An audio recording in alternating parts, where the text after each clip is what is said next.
My wife said, "I'm changing my last name. I'm moving in with a real man," my wife beamed. I calmly co-signed. A week later, her own father stormed in, white as a sheet, holding a notice. "The name," he choked out.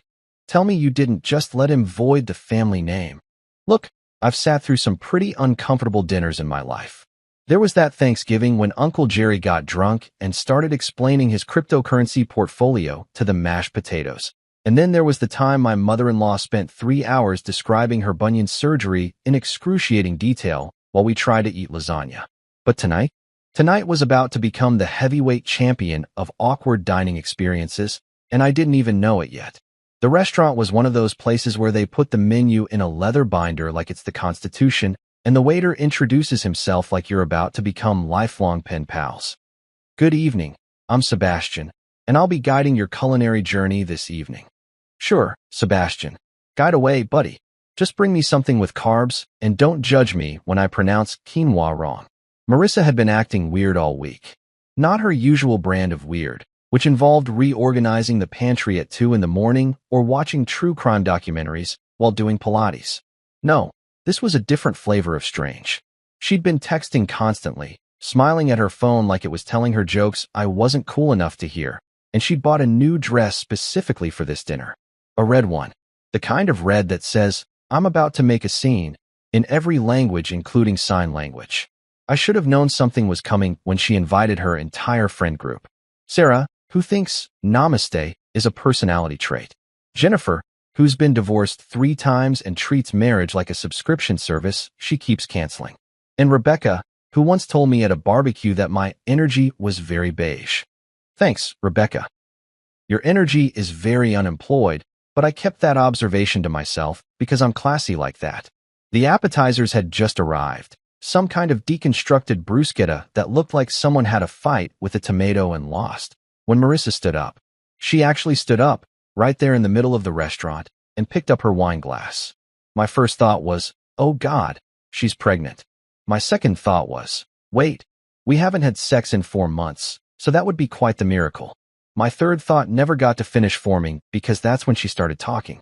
"I have an announcement," she said, and her voice had that practice quality, like she'd been rehearsing this in the car.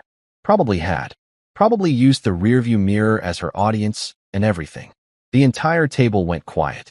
Even Sebastian, who was hovering nearby with a pepper grinder the size of a baseball bat, froze like someone had hit pause on him. "I want to thank you all for being here tonight," Marissa continued. "And I'm sitting there thinking this is either a really elaborate birthday surprise I forgot about, or I'm about to become a character in someone's therapy session. I've been doing a lot of soul-searching lately, and I've realized that I deserve more. I deserve to be with someone who truly sees me, who values me, who makes me feel alive. Oh boy, here we go." I could feel the temperature in the room drop about 15 degrees, and not because Sebastian had opened a window. This was the kind of cold that comes from impending social disaster, the kind weathermen should warn you about. "So," she said, and she clinked her glass with a spoon like we were at a wedding reception and she was about to roast the groom. "I've decided to make a change. I'm changing my last name."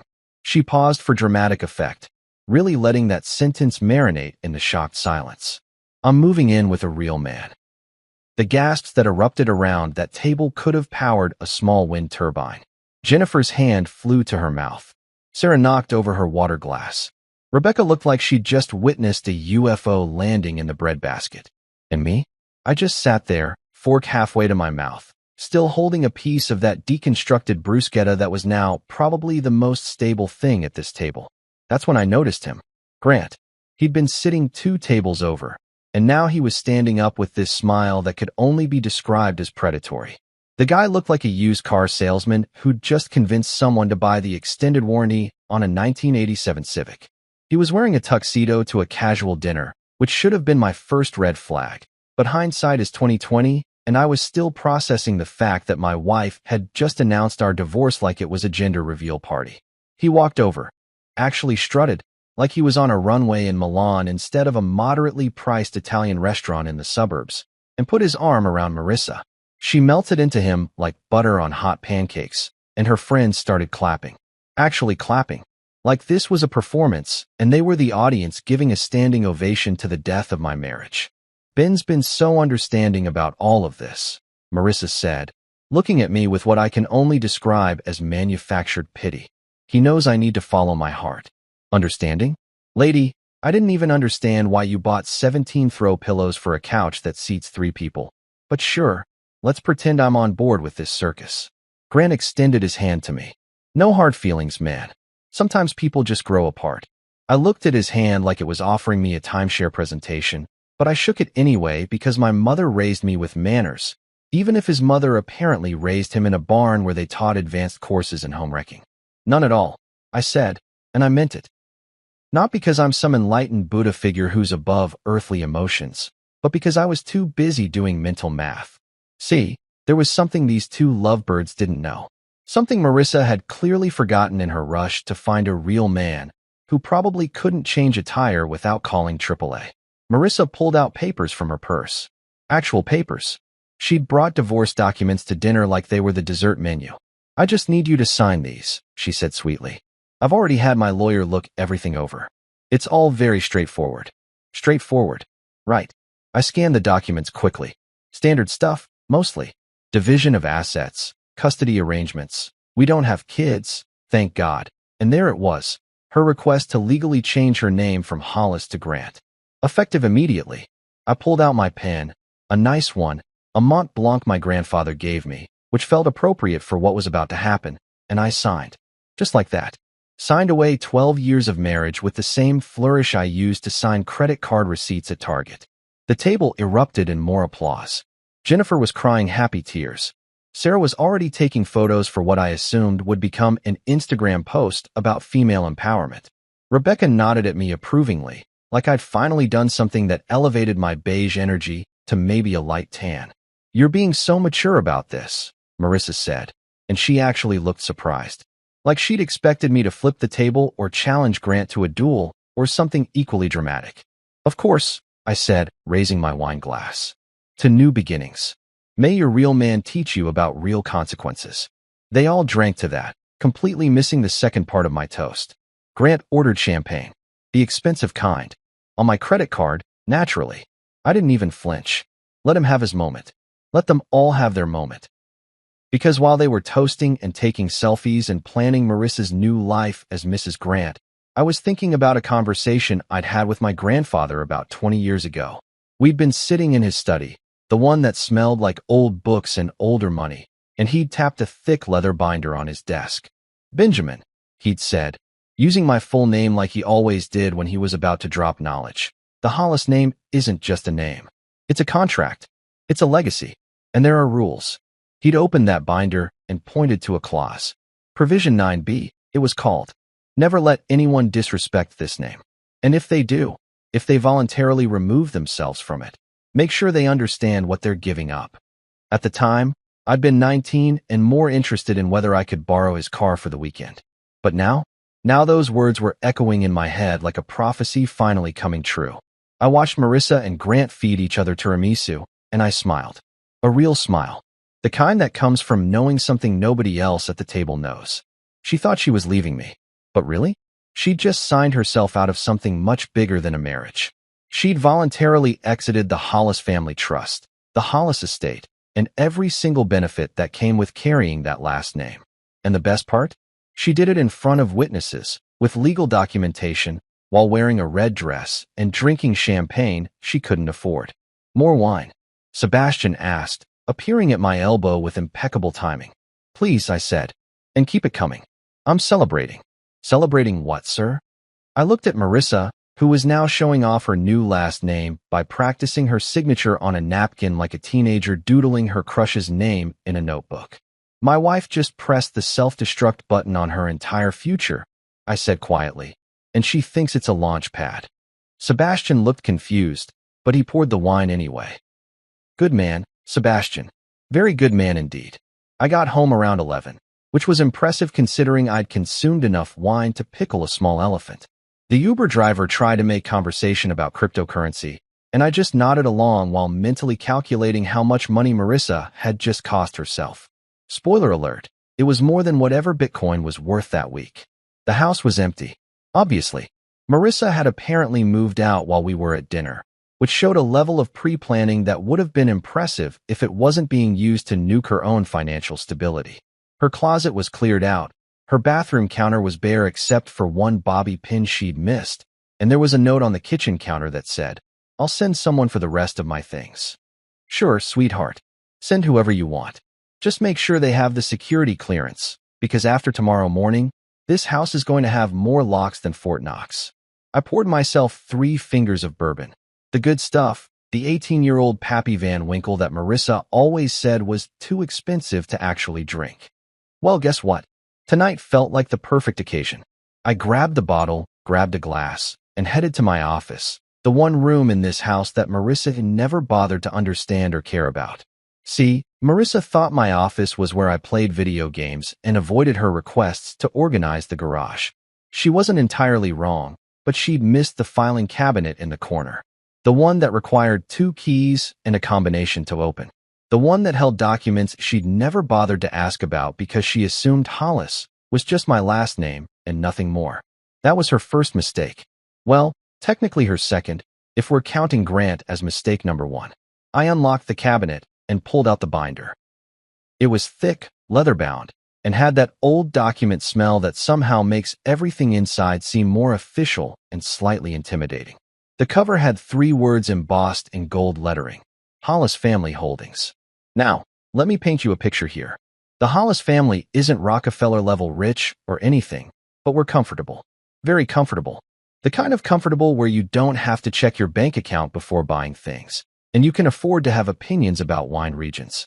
My great-great-grandfather made his fortune in railroads back when that was still a thing people did, and every generation since has been smart enough not to blow it all on yachts and bad investments. We own property. A lot of property. Commercial buildings downtown, a few apartment complexes, some land that keeps getting more valuable as the city expands outward like America's waistline. We have a foundation that does charitable work and also serves as a convenient tax shelter. We have investments managed by people whose entire job is to make our money have more money, like some kind of financial mitosis. And all of it, every single asset, every account, every benefit, is tied to one thing: the Hollis name. I flipped through the binder, past the property deeds and stock certificates, past the trust documents and corporate bylaws, until I found the page I was looking for. It was in the section my grandfather had labeled Family Law and Legacy Protection, which sounds like something out of a medieval kingdom, but is actually just rich people code for how to make sure gold diggers don't get our stuff. There it was. Provision 9B. I'd read it 100 times over the years, usually when I was bored and avoiding real work, but I'd never actually thought I'd need to use it. It was like a fire extinguisher, good to have around, hopefully never necessary. The provision was written in that special language lawyers use when they want to make sure something is both crystal clear and completely incomprehensible to normal humans. But the summary version, the part my grandfather had written in the margin in his chicken scratch handwriting, was beautifully simple. Legal name disassociation equals permanent forfeiture of all trust entitlements. Let me translate that into English for you. If anyone who marries into the Hollis family voluntarily decides to drop the Hollis name, not through divorce, mind you, but through active choice, they immediately and permanently lose access to everything the trust provides. And the trust provides a lot. We're talking about the penthouse apartment Marissa had been living in rent-free. The car she drove, a Mercedes SUV that cost more than most people's houses. The credit cards linked to family accounts. The health insurance that covered everything, including that elective procedure she got last year that she swore was medically necessary, but was really just cosmetic. The country club membership. The investment account that had been set up in her name as a wedding gift. The education fund we'd established for future children that she'd recently been eyeing for a personal development retreat in Bali. All of it. Gone. Poof. Vanished like my will to live during Marissa's juice cleanse phase. And the best part? She'd done it to herself. I didn't force her. I didn't trick her. I literally signed the papers she brought me. She'd voluntarily, enthusiastically, in front of witnesses and with legal documentation, removed herself from the Hollis name. I took a long sip of bourbon and felt it burn its way down my throat in the most satisfying way possible. This was better than any revenge I could have planned. This was poetic justice, served with a side of karmic irony. I pulled out my phone and scrolled through my contacts until I found Gerald. Gerald Pemberton, senior partner at Whitmore and Associates, the law firm that had been handling Hollis family business since before I was born. Gerald was probably in his 70s now, but he had the mind of a legal shark and the disposition of someone who genuinely enjoyed crushing people's dreams when they deserved it. It was almost midnight, but Gerald had once told me, "Benjamin, if you ever need me to destroy someone's life at an inconvenient hour, please don't hesitate to call." I'm paraphrasing, but that was the general vibe. The phone rang 3 times before his gravelly voice answered. "Benjamin Hollis. It's been a while. Someone finally do something stupid enough to warrant activating the family protocols." "Gerald, my friend, you're going to love this," I said, and I could hear myself grinning through the words. My wife just voluntarily dropped the Hollis name, signed the papers herself, announced it at dinner in front of witnesses, even posted about it on social media before we left the restaurant. There was a pause, and then Gerald started laughing. Not a polite chuckle, a full-on, wheezing belly laugh that sounded like it might require medical intervention. "Oh, she finally said the line, didn't she?" With enthusiasm, I confirmed. "She's changing it to Grant. Moving in with her real man." I put air quotes around that last part even though he couldn't see them. "A real man," Gerald repeated, still chuckling. "Does this real man know about Provision 9B? I'm going to go ahead and guess no." "Outstanding. Absolutely outstanding. Do you want me to start the paperwork tonight, or would you like to savor this moment a bit longer?" "Activate it," I said. "Effective immediately. I want every account frozen, every access code changed, every benefit suspended by the time she wakes up tomorrow morning. Make it thorough, Gerald. Make it biblical." "Biblical. I like that. Consider it done. I'll have my team start processing everything within the hour. We'll send official notification letters, update all the relevant institutions, and make sure every single thing tied to the Hollis Trust is locked down tighter than a duck's ass in a windstorm." Gerald had a way with words. "Oh, and Benjamin," he added, "I've been waiting 40 years for someone to trigger this clause. Your grandfather would be proud. He always said that Provision would catch someone eventually. He just never thought it would be a spouse who essentially divorced herself out of a fortune." "She thinks she's upgrading," I said. "She thinks wrong," Gerald replied. "I'll email you the confirmation paperwork in the morning. Get some sleep. Tomorrow's going to be a beautiful day." He hung up, and I sat there in my office, staring at that binder, feeling something I hadn't felt in months, maybe years. I felt vindicated. Not angry, not sad, not even particularly bitter. Just satisfied. Marissa had spent our entire marriage treating the Hollis name like it was just a label, something decorative she wore to dinner parties. She'd never asked about the family business, never shown interest in the legacy, never bothered to understand that being a Hollis meant something beyond having a fancy signature. She'd introduce herself as Marissa at events, actively avoiding using the last name. She'd roll her eyes when my uncle talked about family obligations. She'd once said at Thanksgiving, and I quote, "It's just a name. It's not like it defines who you are." Well, sweetheart, turns out it kind of does. At least financially.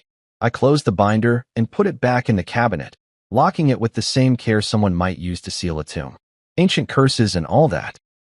Then I went to the kitchen, got the entire bottle of Pappy Van Winkle, and sat on the couch in the dark, drinking expensive bourbon and thinking about how my grandfather used to say, "The best revenge is living well, but the second best revenge is watching someone destroy themselves while you do absolutely nothing." I didn't have to yell, didn't have to fight, didn't have to be the bad guy in this story. I just had to sit back, sign some papers, and let the legal system do exactly what it was designed to do: protect the family legacy from people who didn't respect it. My phone buzzed. A notification from Instagram. Marissa had posted a photo of her and Grant in front of what looked like his apartment building. The caption read, "Starting my new chapter with my new name and my new love. Hashtag fresh start, hashtag new beginnings, hashtag real love, hashtag Marissa Grant." I stared at that hashtag. Marissa Grant. She'd already changed it. Already committed. Already sealed her fate with a social media post. I raised my glass to the screen. "Welcome to your new chapter, Marissa Grant. I hope it has good Wi-Fi, because you're going to need it when you start Googling how to afford rent." Then I drank the rest of my bourbon, turned off my phone, and went to bed in the California king-size bed that was now entirely, gloriously, legally mine. Tomorrow morning, Gerald's team would start the process. By tomorrow afternoon, Marissa would start realizing her mistake. By tomorrow evening, she'd be panicking. But tonight? Tonight, I slept like a baby. A wealthy, vindicated baby wrapped in 800 thread-count sheets that she'd never touch again. Waking up the morning after your wife publicly dumps you should feel terrible, right? There should be some kind of emotional devastation. Maybe a montage where I listen to sad songs and eat ice cream directly from the container while wearing the same sweatpants for 3 days straight. Instead, I woke up feeling like I'd won the lottery, except better because lottery winners don't get to watch their ex-wives step on a legal landmine while wearing designer heels. I made myself a proper breakfast. Eggs, bacon, toast, the whole 9 yards. Marissa used to do this thing where she'd make herself a green smoothie that looked like liquefied grass clippings and then judge me for eating inflammatory foods. Well, Marissa, guess what's inflammatory? Voluntarily making yourself poor. That's what's inflammatory. My phone had been suspiciously quiet all morning, which meant Gerald's team was working faster than I'd expected. It was like watching a military operation, except instead of airstrikes, they were launching legal documents. I checked my email while eating my definitely inflammatory bacon. There it was, a message from Gerald with the subject line, Operation Name Drop, Status Update. The man had a sense of humor that would make most people uncomfortable, which is exactly why he'd been the family lawyer for 40 years. The email was beautiful in its efficiency. Every account had been frozen. Every access code had been changed. Every benefit had been suspended. The penthouse apartment's locks had been changed at 6 a.m. by a locksmith who apparently didn't ask questions when you paid him enough. The Mercedes dealership had been notified that the vehicle lease was terminated. The country club had removed her membership. Even her gym access had been revoked, which felt petty but also incredibly satisfying. Gerald had attached a PDF titled Comprehensive Asset Reclamation Summary, which was lawyer speak for here's everything we took away from her. It was 17 pages long. 17 pages of things Marissa had enjoyed as a Hollis that she would no longer enjoy as a Grant. I was on page 6, reading about the cancellation of her premium cable package. Apparently, we were paying for HBO, Showtime, and Stars, which explained why our entertainment budget looked like a small country's GDP when my phone rang. Unknown number. I let it go to voicemail. 2 seconds later, another call. Same unknown number. Then a text. Ben, pick up your phone right now. Oh, there she was. I'd been wondering how long it would take. I let it ring 4 more times before I answered, making sure to sound slightly confused, like I'd just woken up from a nap. Hello. What the hell did you do? Marissa's voice came through the phone like a tornado made of rage and expensive hairspray. Good morning to you too, sweetheart. How's the fresh start going? Don't you dare. My key doesn't work. My cards aren't working. My CR is gone. What did you do? I took a sip of my coffee. Colombian blend, medium roast, way better than those pretentious artisanal beans she used to buy from that coffee shop where the baristas all had handlebar mustaches and opinions about capitalism. I didn't do anything. You're the one who changed your name, remember? That has nothing to do with. Actually, it has everything to do with it. See, when you dropped the Hollis name, you also dropped all the Hollis benefits. It's in the family trust documentation. Provision 9B. Real catchy stuff. Gerald sent me the paperwork last night. Want me to forward it to you? Silence on the other end. Not peaceful silence. The kind of silence that happens right before a volcano erupts or a divorce gets really expensive. Oh wait, the divorce was already expensive. For her, anyway. You can't do this, she finally said, and her voice had gone from angry to something else. Panicked, maybe? Desperate? I couldn't quite place it, but it was definitely in the neighborhood of, oh crap, I really screwed up. I didn't do anything, I repeated. You signed the papers. You announced it publicly. You posted it on Instagram with hashtags and everything. You changed your name to Grant of your own free will.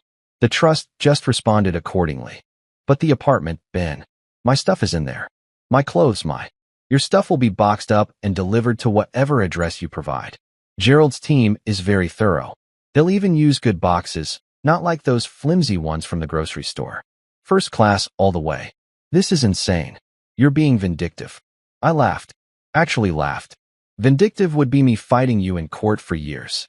Vindictive would be me making this difficult. Vindictive would be me doing literally anything other than exactly what you asked for. You wanted to be a Grant? Congratulations. You're a Grant. Grants don't have access to Hollis assets. Pretty simple math. My father is going to hear about this. Oh, I'm counting on it, I said cheerfully. In fact, tell him to check his business accounts. There might be some interesting developments there too. Another silence. This one lasted longer. I could practically hear the gears turning in her head, trying to figure out what that meant. What are you talking about? Her voice had gone quiet now. Dangerous quiet. Your dad's company, Harold's Commercial Enterprises, or whatever he's calling it these days. Who do you think guarantees his business loans? Who do you think co-signed his line of credit? I'll give you a hint. It rhymes with Molly's Family Trust. The sound she made was somewhere between a gasp and a whimper. You wouldn't. I wouldn't, I agreed. But the trust bylaws would. See, there's this thing called association by marriage. When you're a Hollis, your immediate family gets certain benefits. Better loan terms, better credit ratings, better everything. But when you stop being a Hollis, I trailed off, letting her imagination fill in the blanks. My brother's internship, she whispered. Also connected to the family name. Nepotism's great when it works for you, isn't it? Ben, please. We can fix this. I can change my name back. Can you, though? Because I'm pretty sure legal name changes aren't like Netflix subscriptions. You can't just cancel and restart whenever you want. There's paperwork, processing time, and even if you did change it back, the trust clause is pretty specific.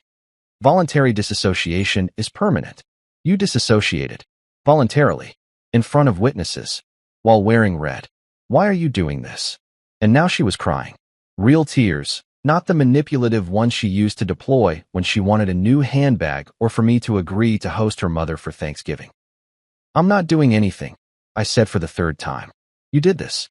You stood up in that restaurant and announced to everyone that you were leaving me for a real man. You posted about it on social media. You celebrated your new life. I'm just letting you live it. But I didn't know. That's the thing, Marissa. You never knew. You never asked. You never cared. You just assumed the money and the lifestyle would follow you wherever you went because you're pretty and charming and people usually give you what you want. But the Hollis family isn't people. It's a legacy. And legacies don't care about your feelings or your fresh starts. She was full-on sobbing now. Grant said you wouldn't do anything. He said you were too weak to fight back. Oh, Grant said that, did he? Interesting. Tell your real man that real men read contracts before they encourage their girlfriends to commit financial suicide. Also tell him the champagne he ordered at dinner last week. That was $400 a bottle. Hope he saved the receipt. What? The credit card he used. Or should I say, you used. That was the Hollis family card. It's been canceled. The charge got reversed this morning. So technically, he's about to get a bill from that restaurant for about $1,200, give or take.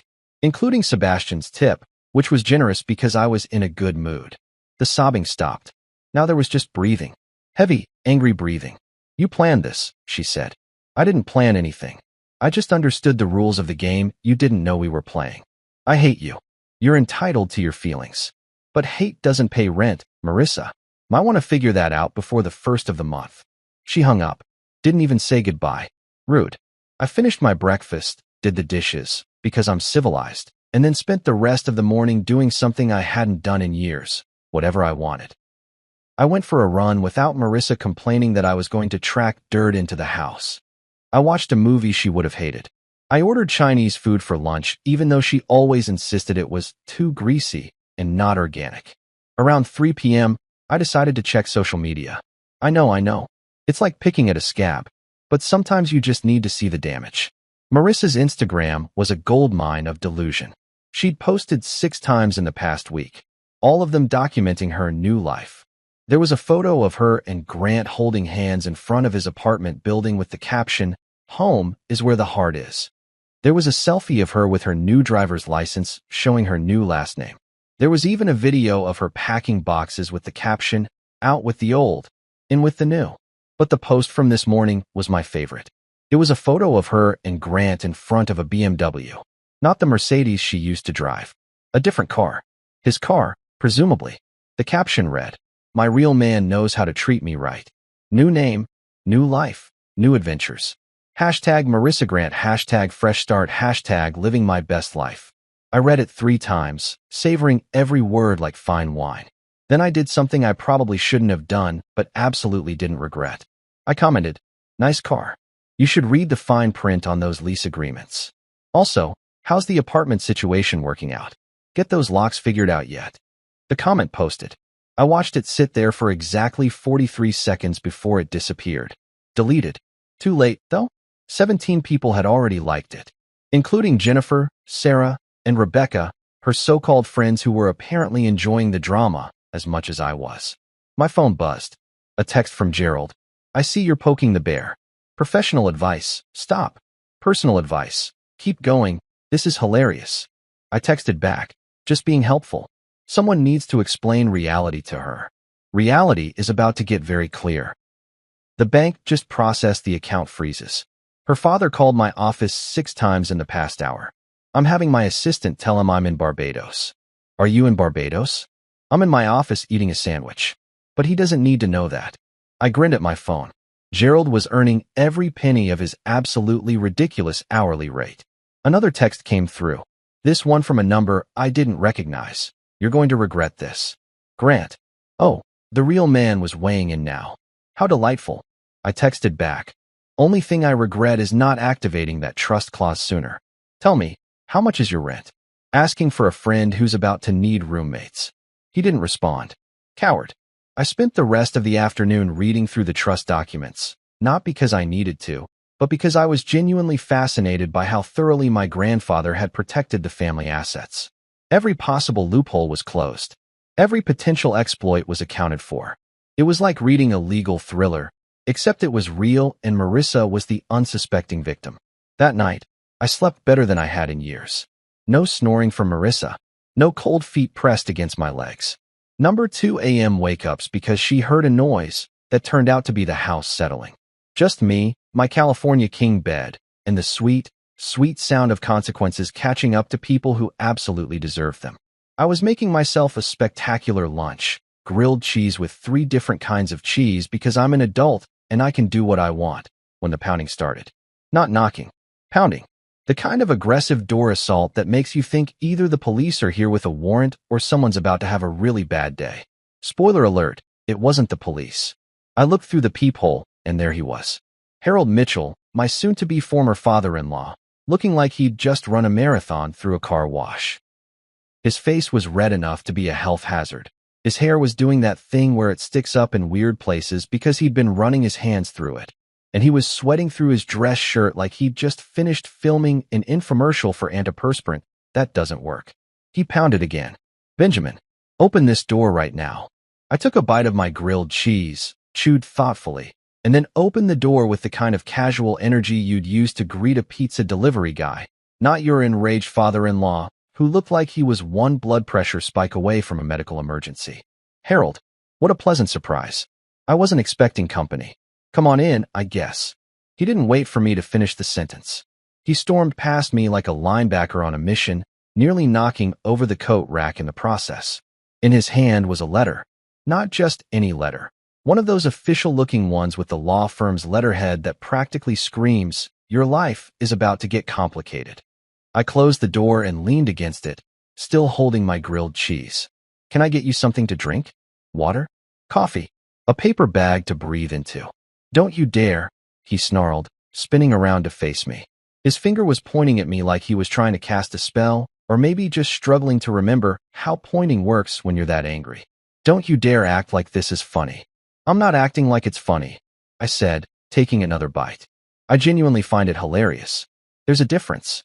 His face somehow got redder. I didn't know that was physically possible, but Harold was apparently breaking new ground in cardiovascular stress responses. "Where is my daughter?" "Hopefully at her new place with her new man, living her new life. You know, the fresh start she posted about? With the hashtags? Very inspiring stuff, really. I almost cried. You know what I mean." He slammed the letter down on my kitchen counter with enough force that I worried about the granite. That counter cost a fortune and it was mine now, so I'd appreciate it if he didn't damage it. "Tell me you didn't let her change the name." I set down my grilled cheese, mostly because this conversation was about to require my full attention and I didn't want to accidentally drop melted cheese on my shirt. "I didn't let her do anything. She's a grown woman. She made a choice. I supported her choice by signing the papers she asked me to sign. I was being respectful of her autonomy. Isn't that what you always told me I should do? Support her decisions. That's not. He stopped, took a breath that sounded like it hurt, and tried again. You knew what would happen. You knew about the trust. I did, I agreed cheerfully. Did she? His mouth opened, then closed, then opened again like a fish that had just realized it was out of water and severely underprepared for air breathing. She's my daughter. And she was my wife. Past tense. By her choice. Announced publicly. In red. Did I mention she wore red? Very dramatic. Sebastian the waiter was riveted. Harold pressed his hands against my counter, leaning forward like he was trying to physically intimidate me through posture alone. It might have worked if I wasn't currently riding the high of justified revenge and excellent cheese. Do you have any idea what this means? Oh, I have several ideas. Why don't you tell me which one you're most concerned about? He grabbed the letter and shoved it at me. This is what I'm concerned about. I took it, unfolded it, and pretended to read it for the first time, even though I'd already seen a copy in my email. It was from Harold's bank, professionally informing him that his business line of credit was being reevaluated, and that his loan guarantees were being reviewed due to changes in guarantor status. Translation: Harold's business was built on a house of cards, and I'd just removed the bottom card by letting Marissa remove herself from the Hollis family. Huh, I said, looking up at him. That's unfortunate. Have you tried calling them? I called them. His voice cracked. Actually cracked. They said the Hollis Family Trust is withdrawing as guarantor on all my accounts. My accounts, Benjamin. My business accounts. Do you understand what that means? It means you should probably have a backup plan that doesn't involve being related to me. This will destroy me. The company can't operate without that credit line. I have payroll in 2 weeks. I have contracts that require bonding. I have. He stopped, putting his hand on his chest like he was checking to make sure his heart was still there. I have built this business over 30 years. That's impressive, I said, and I meant it. Sort of. But here's a question. Did you build it on your own merit? Or did you build it on the Hollis family's credit rating? His face did something complicated. Anger mixed with shame mixed with the dawning realization that maybe his success had been on loan this whole time. Your grandfather offered, he said quietly. When Marissa and I got married. He said family helps family. He said the Hollis name could open doors. And it did, I agreed. It opened a lot of doors. Better interest rates. Better terms. Better everything. But those doors stay open as long as you're family. Marissa decided she didn't want to be family anymore. So the doors closed. That's not revenge, Harold. That's just how the system works. She didn't know. He was shouting again. She's not a business person. She doesn't understand these things. Maybe she should have asked before she decided to publicly humiliate me at dinner while announcing her new relationship with a guy who looks like he sells timeshares. Grant is none of my business, I interrupted. Just like your business is about to be none of mine. See how that works? Harold pulled out one of my kitchen chairs and sat down without being invited. He looked defeated. Broken. Like someone had just explained to him that everything he thought was his was actually borrowed, and now the loan was being called in. For a second, just a second, I almost felt bad. Then I remembered the engagement party where he'd spent an hour telling everyone how his daughter could do better than me. I remembered the Christmas where he'd made a joke about how the Hollis family money was old money, which means it's almost gone. I remembered every condescending comment, every backhanded compliment, every time he'd treated me like I was lucky to be married to his precious daughter. The almost guilt evaporated like morning dew in the desert. Can we fix this? Harold asked, and his voice was different now. Smaller. Desperate. There has to be a way to fix this. I pulled out the chair across from him and sat down, adopting my best concerned friend expression. Sure. There's a way. It's actually pretty simple. His head snapped up. What? What do I need to do? Invent time travel. His face fell. Benjamin. No, seriously. Go back in time and tell your daughter that the Hollis name isn't just a name. Tell her it's a contract, a legacy, a network of benefits and protections that took 5 generations to build. Tell her that dropping it to be with her real man is possibly the dumbest financial decision anyone in your family has ever made. And that's including your brother who bought that restaurant that served nothing but mac and cheese variations. That restaurant was ahead of its time, Harold muttered. It went bankrupt in 4 months. The mac and cheese market wasn't ready for innovation. I almost laughed. Even in crisis, Harold couldn't admit defeat on the mac and cheese thing. Look, here's the reality. Marissa voluntarily disassociated herself from the Hollis name. The trust documents are crystal clear. Provision 9b. Voluntary name disassociation equals permanent forfeiture. Permanent, Harold. That's not a negotiable word. But surely there's an exception. A grace period. Something. There's not. My grandfather wrote those provisions specifically to prevent situations like this. He didn't want people treating the Hollis name like a rental car. Something you use for convenience and return when you find something shinier. So that's it. My business collapses because my daughter fell in love. Your business collapses because your daughter decided the Hollis name wasn't good enough for her. There's a difference. If she'd just divorced me like a normal person, you'd be fine. The trust has divorce provisions. Spousal support, division of assets, all that stuff. But she didn't divorce me and keep the name. She divorced me and threw the name away like it was trash. Like I was trash. Like my entire family was trash. Harold was quiet for a long moment. Then he said, "She was unhappy. I know. She felt ignored. I know that too. You worked too much. You didn't pay attention to her." "Harold," I said, leaning forward, "I'm going to tell you something, and I want you to really hear it. Yes, I worked a lot. Yes, our marriage had problems. Yes, I probably could have been a better husband. But you know what I didn't do? I didn't publicly humiliate her. I didn't announce at a dinner party that I was leaving her for a real woman. I didn't post about it on social media with hashtags. I didn't bring my mistress to meet her family while we were still married. Grant isn't. Grant was at the dinner, Harold, sitting 2 tables over like some kind of poorly planned surprise party. She coordinated this. She planned it. She wanted maximum drama and minimum dignity. So forgive me if I'm not feeling particularly charitable about making sure her decision doesn't have consequences." He stood up slowly, like his legs weren't quite working right. "My employees, they have families." And there it was. The guilt card. The innocent bystanders card. The think of the children card, except with middle-aged people who had mortgages and dental insurance. "How many employees?" I asked. 37. "And how many of them knew about Marissa's affair before I did?" His silence was answer enough. "That's what I thought," I said. "You knew, didn't you? You knew she was seeing Grant. You knew she was planning to leave. And you didn't say anything because you thought I'd just roll over and take it. You thought I was too nice, too passive, too weak to fight back. I thought you loved her. I did love her. Past tense. But love doesn't mean letting someone destroy you and then asking for permission to be heard about it." Harold walked to the door like a man heading to his own execution. He paused with his hand on the doorknob. "She's still my daughter." "I know," I said. "And that's why you should probably have a conversation with her about the difference between courage and stupidity. Because what she did took guts. Just really, really dumb guts." He left without another word. I watched through the window as he got into his car. A nice car, probably financed through those business loans he was about to lose. And just sat there for a full 5 minutes with his hands on the steering wheel, staring at nothing. Then he drove away. I went back to the kitchen and made another grilled cheese. The first one had gotten cold during the drama, and cold grilled cheese is a tragedy nobody should endure. My phone buzzed. A text from Gerald. "Harold Mitchell visited you. How did it go? How do you know he visited me? I have my ways. Also, he called me from your driveway screaming about legal malpractice. Is it malpractice if the law is working exactly as written?" That's what I told him. He hung up on me. I'm having it bronzed. I smiled at my phone and took a bite of fresh, hot, perfectly melted grilled cheese. Life was good. Complicated, definitely. Messy, absolutely. But good.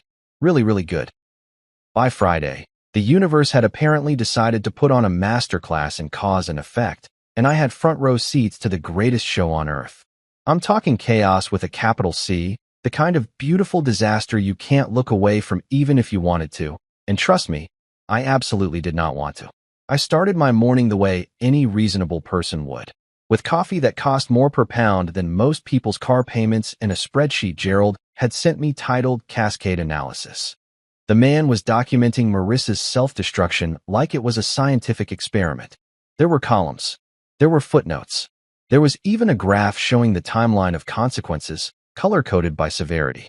Red was financially catastrophic, orange was significantly problematic, and yellow was mildly inconvenient, but still funny. The spreadsheet was mostly red and orange. Very little yellow. Marissa had really committed to the bit.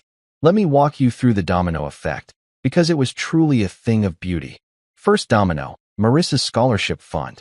See, what most people don't know is that she'd been taking online classes for the past 2 years, working towards some kind of degree in interior design or lifestyle coaching, or something equally vague that rich people do when they want to feel productive without actually being productive. The tuition was covered by the Hollis Family Education Fund, which sounds generous until you realize it only covers people who are actually part of the Hollis family. Guess who wasn't part of the Hollis family anymore? Her university registrar sent her an email on Tuesday morning. I know because she forwarded it to me with about 47 exclamation points and several crying emojis, explaining that her account was past due for $37,000 and she needed to make payment arrangements immediately or her enrollment would be suspended. $37,000 for online classes that she'd been taking casually. I'd been paying for someone to casually accumulate debt while she was casually planning to leave me. The irony was so thick you could spread it on toast. Second domino, her father's business loans. Harold's Commercial Enterprises, which was a fancy name for a company that managed a few strip malls and some commercial properties that always seemed to need emergency repairs, had been running on credit for years. Good credit. The kind of credit you get when the Hollis Family Trust co-signs your loans and tells the bank that yes, this man is worth the risk. Turns out when you remove that co-signer, banks start asking uncomfortable questions like, can you actually afford this? And what's your real collateral? And why are your profit margins so terrible? By Wednesday, Harold's bank had called in 3 of his major loans for review. By Thursday, they'd frozen his line of credit. By Friday morning, he'd missed payroll for the first time in 30 years, and his employees were probably Googling how to file for unemployment. And is my boss going to jail? The best part? None of this was illegal or even particularly mean. The trust was simply exercising its right to withdraw as guarantor, which was completely within its legal authority. Harold had been flying on borrowed wings, and someone had just pointed out that gravity still existed. Third domino, her brother Tyler. Oh, Tyler. Sweet. Dumb Tyler, who had somehow managed to coast through life on the assumption that his last name and his brother-in-law's connections would always be enough. Tyler had landed a prestigious internship at Whitmore and Associates. Yes, the same law firm Gerald worked for, about 6 months ago. It was supposed to be his big break, his foot in the door, his chance to prove he was more than just Harold's underachieving son who'd failed the bar exam twice and spent most of his 20s finding himself in various Southeast Asian countries that coincidentally had very cheap beer. The internship had one tiny requirement. It was part of a program specifically for family members of the firm's major clients. The Hollis Family Trust was one of those major clients. Tyler was family adjacent through Marissa. Notice the past tense there? Gerald sent me a text on Thursday afternoon. Just had to tell Tyler Mitchell his internship is being terminated. He cried. Actual tears. In my office. I had to give him tissues. This is the best day of my professional life. I texted back. Did you at least wait until he was done crying before you escorted him out? I'm not a monster. I waited until he was mostly done. Like 85% done. You're going to hell. Already have my reservation. Got the executive suite. Fourth domino, the country club membership. This one was petty, I'll admit, but sometimes petty is exactly what the doctor ordered. Marissa loved that country club. She'd spent countless hours there playing tennis with women named Brittany and Skylar, drinking rose by the pool, and attending charity luncheons where they raised money for causes they couldn't quite remember, but definitely involved underprivileged something or others. The membership was in my name. Well, technically it was in the Hollis Family Trust's name, with me and my spouse as authorized users. Except Marissa wasn't my spouse anymore, and even if she was, she'd legally changed her name to Grant, which meant she was neither a Hollis nor married to a Hollis. The club's membership director, a woman named Patricia who took the rules more seriously than most people take the 10 Commandments, had sent Marissa a very polite letter explaining that her club access had been revoked and she needed to return her membership card and parking pass immediately. Marissa posted about it on Instagram, naturally. Wow. Can't believe some places are so petty they kick you out just for changing your name. Hashtag toxic behavior, hashtag moving on, hashtag real friends accept you. 17 people commented. 16 of them were her friends saying supportive things like, "You don't need them anyway," and their loss. The 17th was me. "Did you return the parking pass? Those things cost like $200 to replace." She deleted my comment immediately. But Patricia from the country club texted me. "Please thank Benjamin for reminding her about the parking pass. We were about to send it to collections." Fifth domino, the credit cards. Oh man, the credit cards.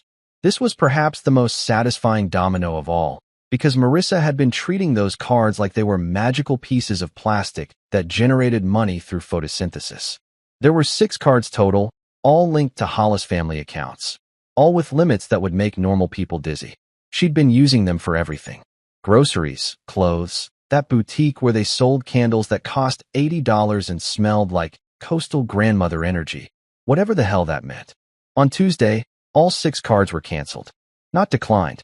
Canceled. As in, cut up into tiny pieces by whatever algorithm manages these things. I found out about it through a very angry phone call on Wednesday morning. She'd been at Nordstrom, trying to buy shoes she absolutely did not need, when the card reader made that sad little beeping sound that means the party's over, honey. "Do you know how embarrassing that was?" She'd screamed into the phone. The cashier had to call her manager. There were people in line behind me. "Did you try using cash?" I'd asked innocently. The silence that followed was the sound of someone realizing they didn't actually have any cash because they'd been living on credit for so long they'd forgotten money could exist in physical form. Sixth domino, the car. Oh, the beautiful, perfect car situation. Marissa's Mercedes SUV, the one she'd nicknamed Lady because she was one of those people who named inanimate objects, had been a lease through one of the family accounts. A very generous lease that included insurance, maintenance, and unlimited miles because apparently that was a thing rich people negotiated for. The lease was terminated on Monday. The dealership sent a very polite tow truck on Tuesday morning while Marissa was inside Grant's apartment, probably planning their future or arguing about whose turn it was to take out the trash. She came outside to find her car gone and a note on the ground that said, "Vehicle retrieved per lease agreement termination. Personal belongings have been secured and can be collected at dealership during business hours." Grant's car was still there, the BMW she'd posed in front of for Instagram. Except it turned out that BMW was also a lease, and not a particularly good one. Grant was paying about twice what the car was worth because his credit score was apparently somewhere between questionable and should probably take the bus. When Marissa called me crying about the car, I said, "Well, at least you have Grant's BMW. It has a weird smell," she sobbed. "And the passenger seat doesn't recline. Sounds like a real man's car to me," I said and hung up before she could respond. By Friday afternoon, my phone was blowing up. Not from Marissa, surprisingly. She'd gone radio silent, which either meant she was plotting my murder or she'd finally run out of tears. Both seemed equally likely. No, the calls were from everyone else. Her friends, her family, even Grant, who left me a voicemail that was 40% swearing, 30% threats of legal action, and 30% the sound of Marissa crying in the background. I listened to the whole thing, saved it for posterity, and then blocked his number. Gerald called me around 4 p.m. "You should come into the office." "Why? Did something else happen?" "Harold's business declared bankruptcy this morning. Tyler is threatening to sue us for wrongful termination, which is hilarious because he was an at-will intern. And Marissa's mother just called asking if there's any way to work this out like adults." "What did you tell her?" "I told her adults read contracts before they sign them." She hung up on me. "You're having too much fun with this." "Benjamin, I've been a lawyer for 43 years. This is the most entertainment I've had since the Johnson Estate Battle of '03, and that involved a contested will and a parrot that could say you're not my real son." I drove to Gerald's office because honestly, what else was I going to do? Sit at home and feel guilty? That ship had sailed, crashed into an iceberg, and sunk with all hands on board. Gerald met me in the conference room with 2 glasses of scotch already poured. "To consequences," he said, raising his glass. "To people who earn them," I replied. We drank, and he showed me the rest of the cascade. The full analysis. Every single thing that had unraveled because Marissa decided the Hollis name wasn't good enough for her. It was comprehensive. It was thorough. It was absolutely devastating. And I didn't feel guilty. Not even a little bit. Because here's the thing nobody wants to say out loud. Some people need to learn that actions have consequences. Not because you're being cruel or vindictive or petty, but because that's how the world works. You can't just take, and then act surprised when the giving stops. Marissa had spent 12 years taking my name, taking my family's resources, taking the lifestyle and the status and the comfort. And then she decided it wasn't enough. She wanted more. She wanted different. She wanted a real man. Well, congratulations, Marissa. You got him. And everything that came with that choice. I left Gerald's office feeling lighter than I had in years. Not because I was happy about the destruction, I'm not a sociopath, but because I was finally free. Free from the pretending, the pleasing, the constant effort to be enough for someone who would never think I was enough. That night, I ordered pizza, watched a movie Marissa would have hated, and went to bed early. The dominoes had fallen. The consequences had arrived. And somewhere in Grant's apartment with the weird-smelling car and non-reclining passenger seat, Marissa was probably realizing that fresh starts are expensive and hashtags don't pay the rent. The denial phase of grief is supposed to be temporary, a brief stop on the journey to acceptance. But Marissa and her family had apparently decided to set up permanent residence there, complete with furniture and a mortgage they couldn't afford. I found out about the family meeting through my cousin Rachel, who works at this overpriced brunch place downtown, where they serve eggs that cost $24 and come with a side of pretentiousness. She texted me Sunday morning. Your ex-wife and her family are at table 7 having what can only be described as a collective mental breakdown. Thought you should know. Also, they ordered the truffle omelet and their card got declined. I replied, which card? All of them. They're currently arguing about who has to Venmo who. It's beautiful. I drove down there because I'm only human, and humans are drawn to disaster like moths to a flame that's actively insulting them. I sat at the bar where I could see table 7, but they couldn't quite see me, ordered coffee that was definitely not worth $8, and watched the show. Marissa looked rough. Not rough for Instagram, where everything is strategically disheveled. Actually rough. Like she'd been crying for 3 days straight and had forgotten that concealer existed. Her hair was in a messy bun that wasn't the cute intentional kind, and she was wearing yoga pants and a hoodie, which for Marissa was basically the equivalent of showing up in a trash bag. Grant was there too, sitting next to her with his arm around her shoulders in that performative way guys do when they want everyone to know they're being supportive, but really they're just uncomfortable and don't know what else to do with their hands. Harold was at the head of the table, naturally, because even in crisis he needed to maintain his position as patriarch. Tyler was slouched in his chair looking like someone had canceled his Netflix subscription and told him he had to get a real job. And Marissa's mother, Susan, was dabbing at her eyes with a napkin that probably cost more than the tissue box at CVS.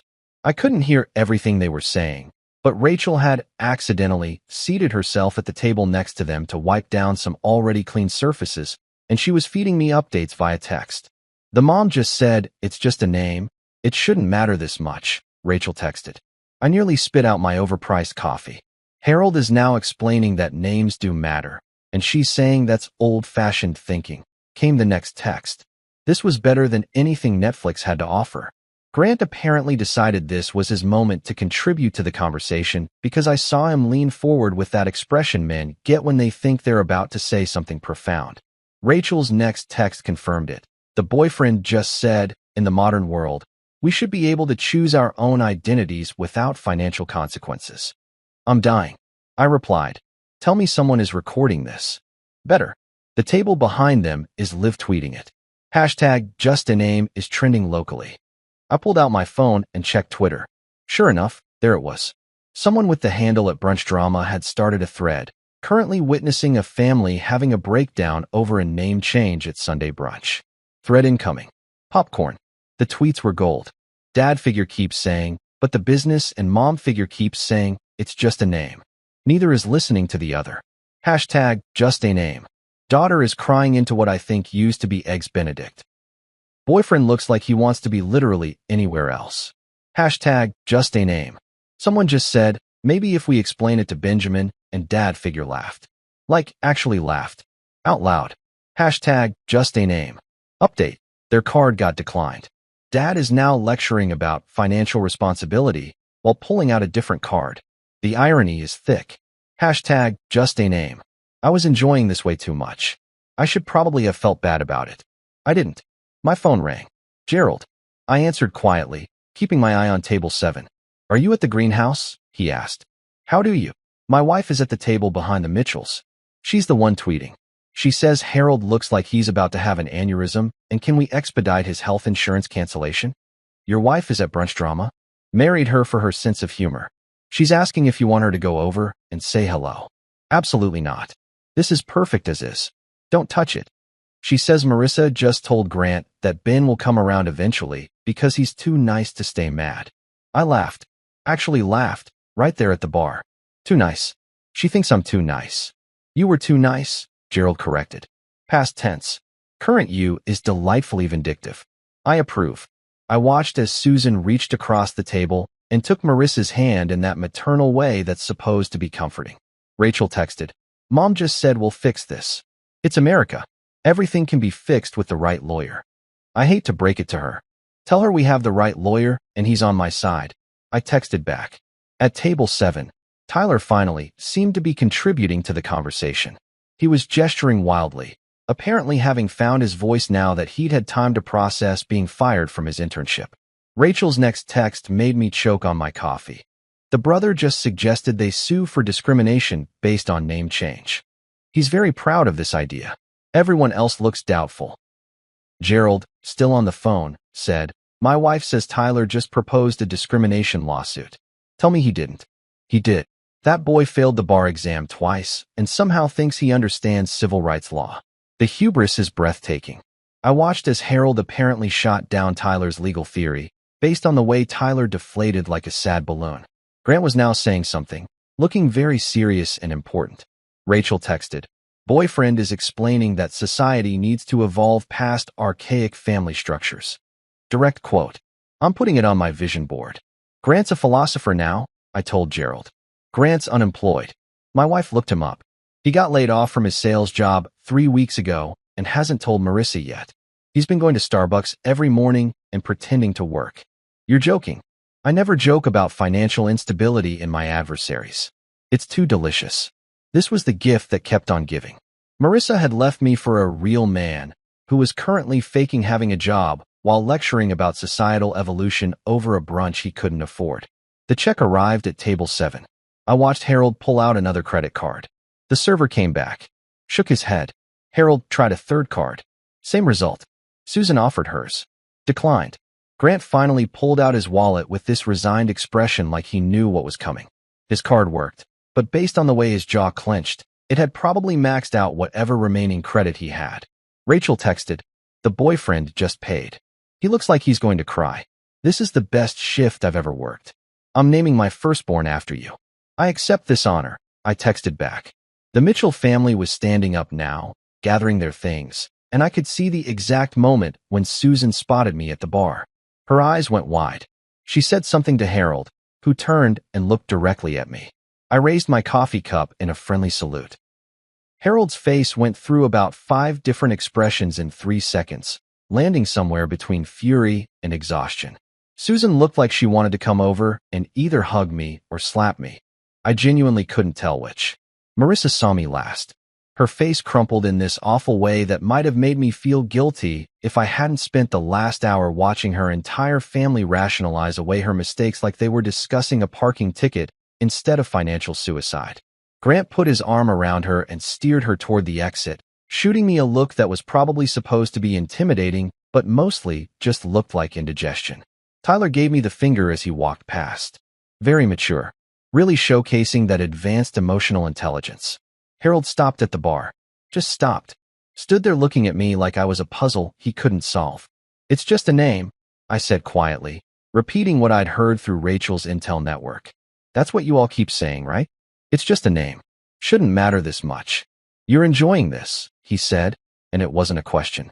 I'm enjoying my coffee, I corrected, which I can afford, using money from accounts that are in my name. The name I kept. Funny how that works. She's my daughter. And she was my wife. She chose to stop being my wife. She chose to stop being a Hollis. Those were her choices, Harold. Active, deliberate, publicly announced choices. I'm just letting her live with them. Susan appeared at Harold's elbow. Benjamin, please. Can't we talk about this? Like adults. Adults read the fine print before they sign documents, I said. Adults ask questions when they don't understand something. Adults don't announce life-changing decisions at dinner parties and then act surprised when those decisions have consequences. But surely there's some way. There isn't, I said, not unkindly. The trust provisions are clear. They're also permanent. Marissa can change her name back if she wants. She can marry Grant or leave Grant or join the circus. But she's not getting those benefits back. That door closed when she walked through it. Harold leaned in close. My employees are going to lose their jobs. Your employees worked for a business that was built on borrowed credibility. Maybe they should have worked for a business that was built on actual value. You're a bastard, Susan said, and there was venom in her voice. No, I corrected. I'm a Hollis. There's a difference, as your daughter recently discovered. They left. All of them. A sad parade of people who'd spent the last hour trying to convince themselves that reality was negotiable. Rachel came over and sat next to me at the bar. That was the most epic thing I've ever witnessed. You're my hero. I'm really not. You absolutely are. Do you know how many customers I deal with who treat service workers like garbage because they've never had to face consequences? Watching someone actually experience cause and effect is like witnessing a unicorn. Gerald's wife appeared on my other side. Martha Pemberton, she said, extending her hand. Professional gossip and amateur justice warrior. That was beautiful. I've already scheduled a follow-up thread for when they realize the unemployment benefits won't cover Grant's car payment. You researched his car payment? I research everything. It's a sickness. She grinned.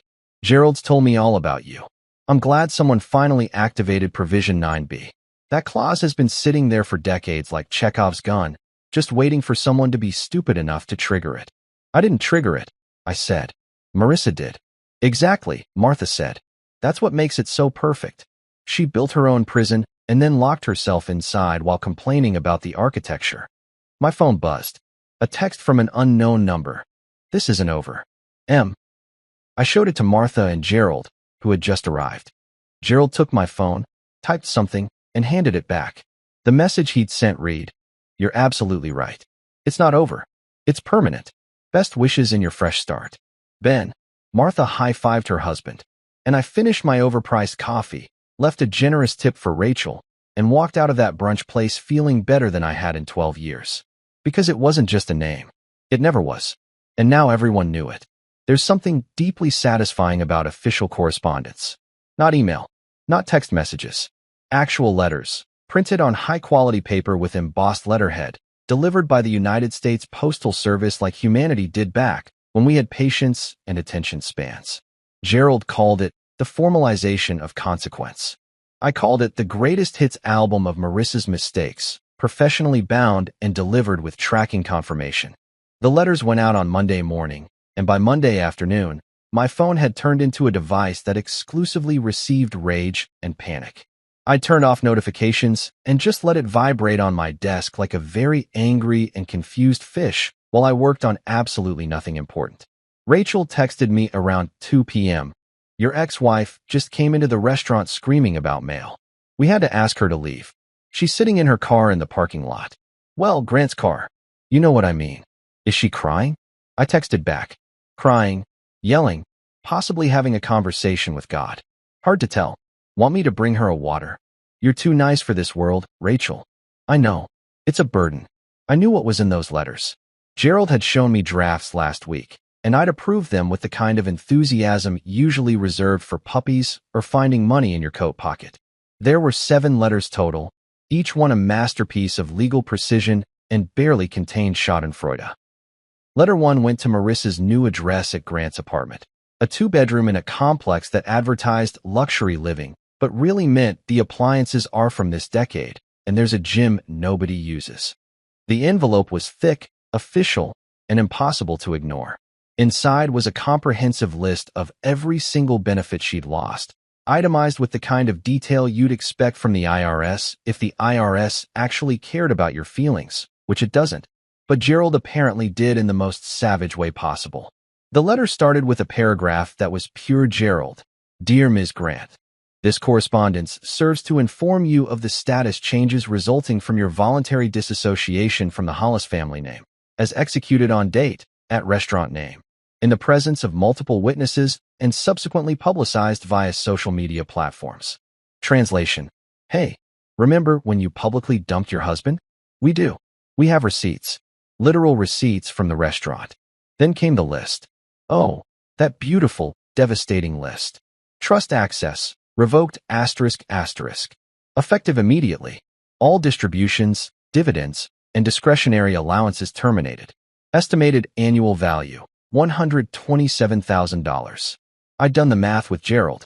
Marissa had been receiving roughly 10 grand a month in various forms. Dividends from the family investments, allowances for household expenses, distributions from the trust that were labeled as family support, but really just meant money for being married to a Hollis.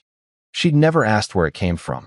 She'd just spent it on organic groceries and yoga retreats, and that subscription service that sent her a new outfit every month that she'd wear once and then donate to charity to feel philanthropic. Estate privileges, revoked ***. All access to family properties terminated. This includes, but is not limited to, primary residence, vacation properties, and any facilities managed under Hollis Holdings LLC. The primary residence was the penthouse, the one with floor-to-ceiling windows and a view that made visitors say things like, "Wow, and how much does this place cost?" The vacation properties included a beach house in the Outer Banks and a cabin in Colorado that Marissa had used exactly twice but liked knowing she had access to. Medical coverage, revoked ***.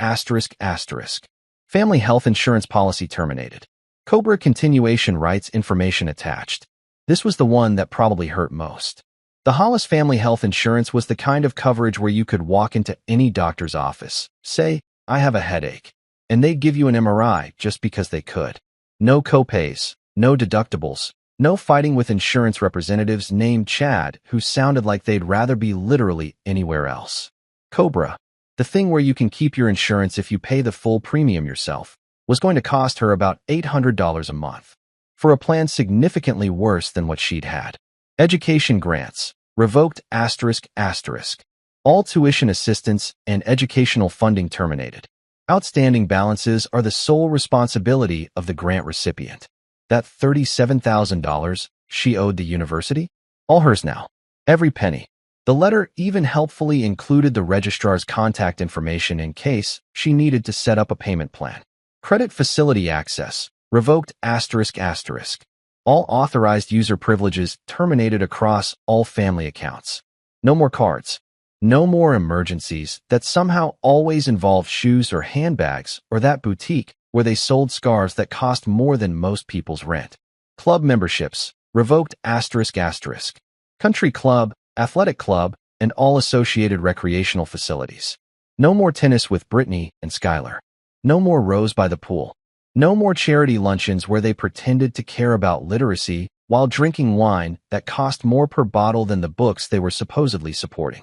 Legal representation, terminated ***. The firm of Whitmore and Associates will no longer provide legal counsel or representation.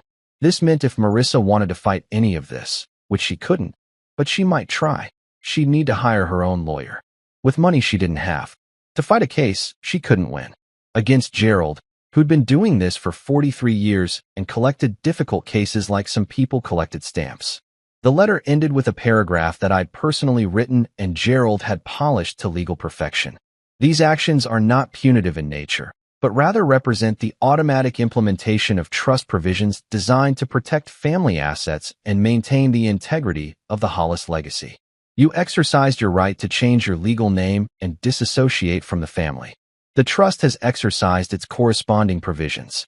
We wish you well in your fresh start with Mr. Grant and trust that your real man will provide the support these revoked benefits previously supplied. I'd wanted to add, good luck, you're going to need it. But Gerald said that crossed the line from professionally savage to potentially actionable.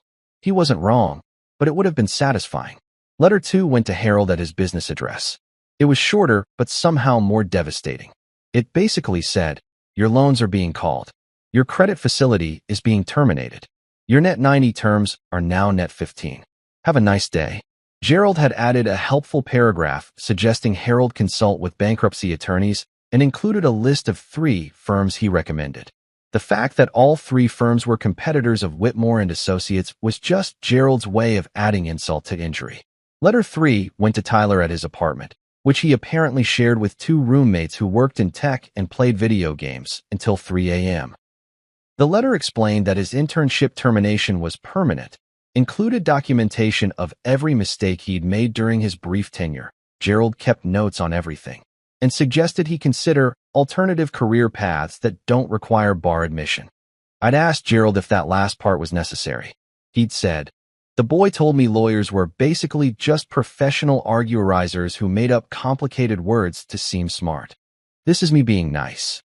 Letters 4 through 7 went to various institutions: banks, the university, the country club, and the dealership where Marissa's car had been leased, confirming the changes and providing documentation. Gerald called these the paper trail of ruin. By Tuesday morning, Marissa had apparently received and read her letter because my phone had 17 missed calls, 9 voicemails, and a series of text messages that started with "We need to talk" and devolved into a caps lock situation that suggested she was either very angry or had forgotten where the caps lock button was and couldn't figure out how to turn it off. I listened to exactly one voicemail. It was 3 minutes of her crying, yelling about how this wasn't fair, demanding I fix this immediately, and then more crying. Somewhere in the background, I could hear Grant saying, "Just hang up, baby, he's not worth it," which was rich coming from a guy who was currently being supported by a woman who could no longer support herself. I deleted all the voicemails without listening to the rest and sent one text. Everything in that letter is legally binding and permanent. I suggest you focus on your fresh start. P.S. The part about me being too nice to stay mad aged poorly. Regards, Ben. Wednesday brought my favorite response. A letter arrived at my house. My house, the one Marissa no longer had keys to, written on notebook paper in her handwriting. Actual notebook paper, like we were in middle school passing notes in homeroom. The letter was 6 pages long and covered everything from "You're being unreasonable" to "What about the good times we had" to "Grant says you're probably just jealous." There was even a paragraph where she offered to work things out if I'd just call off the lawyers and restore the benefits. She signed it Marissa with a heart over the I like she used to do when we were dating. No last name, just Marissa. I showed it to Gerald over lunch at a steakhouse where the cheapest item on the menu was $40 and worth every penny. "She wants to negotiate," he said, reading through it while cutting into a ribeye that was cooked to absolute perfection. "There's nothing to negotiate. I know that. You know that. She apparently doesn't know that." He took a bite, chewed thoughtfully, and said, "Want me to respond?" "Officially, is there any other way?" I thought about it for exactly 2 seconds. "Yes, but keep it short." Gerald pulled out his phone, typed something, and showed me the screen. "Ms. Grant, Mr. Hollis has asked me to respond on his behalf. The provisions outlined in our previous correspondence are non-negotiable and permanent. Per the trust documentation you should have read before changing your name, there is no appeals process, no grace period, and no mechanism for restoration of benefits. We recommend you direct your energy toward your new life with Mr. Grant rather than attempting to renegotiate consequences of choices you made freely and publicly. Regards, Gerald Pemberton, Senior Partner, Whitmore and Associates." "It's beautiful," I said. "I know." He sent it from his official firm email, probably while she was checking her phone for the 1,000th time hoping I'd changed my mind. Thursday was quiet. Too quiet. The kind of quiet that happens right before something either explodes or dies completely. Friday afternoon, I got a text from Rachel. "Your ex-wife is back at the restaurant. She's with her mom. They're both crying into salads. Thought you should know."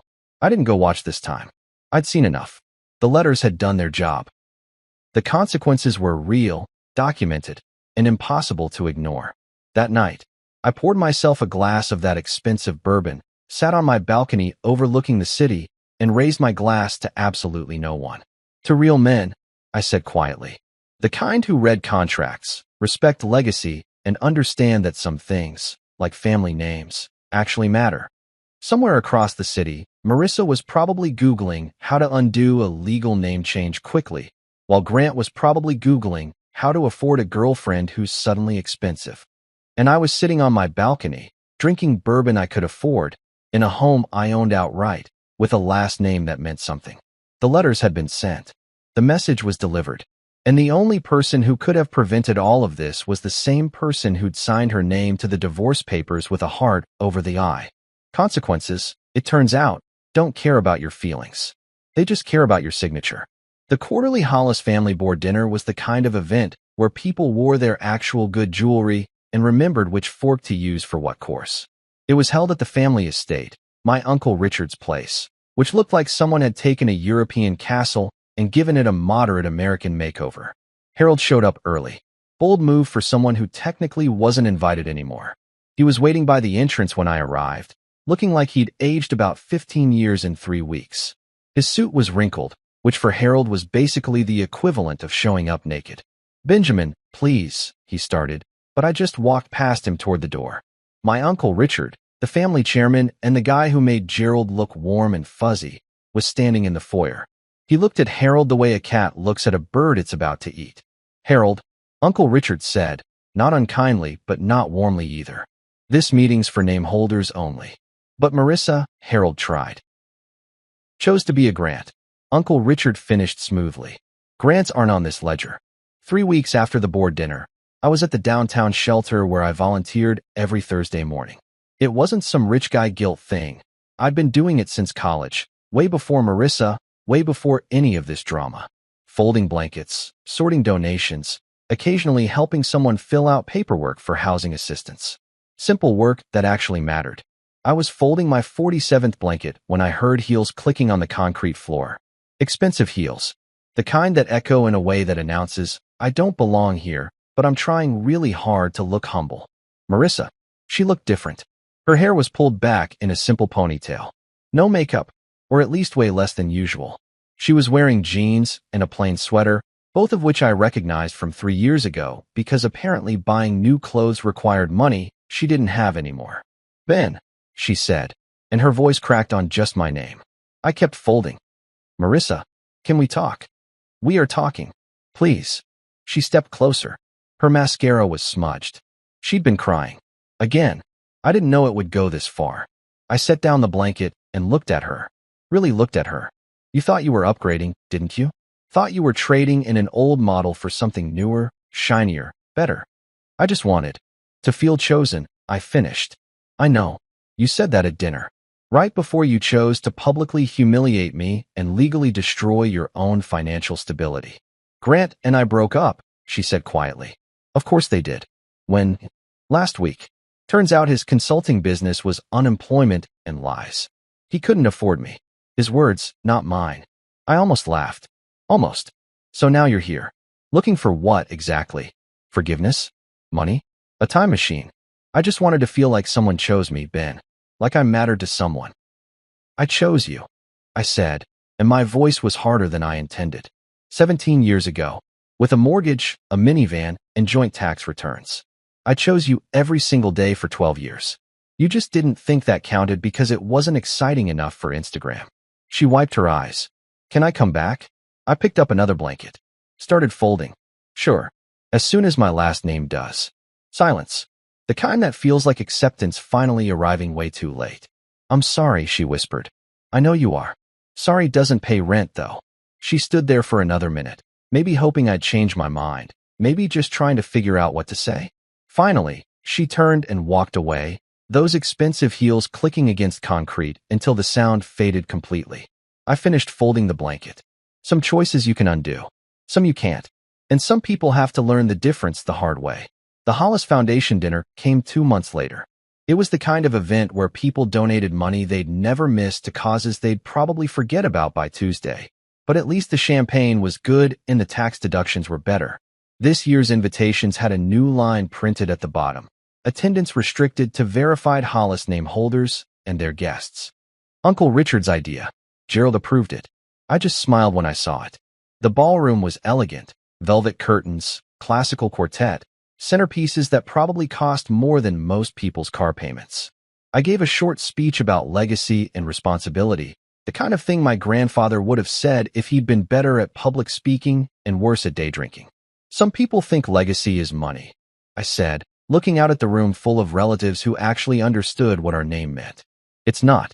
Legacy is the name attached to it. The reputation. The responsibility. And if you don't respect that name, someone else will inherit your seat. Polite applause. A few nods from the older generation who remembered when names actually meant something. After the speech, I stepped outside for air. That's when I saw her.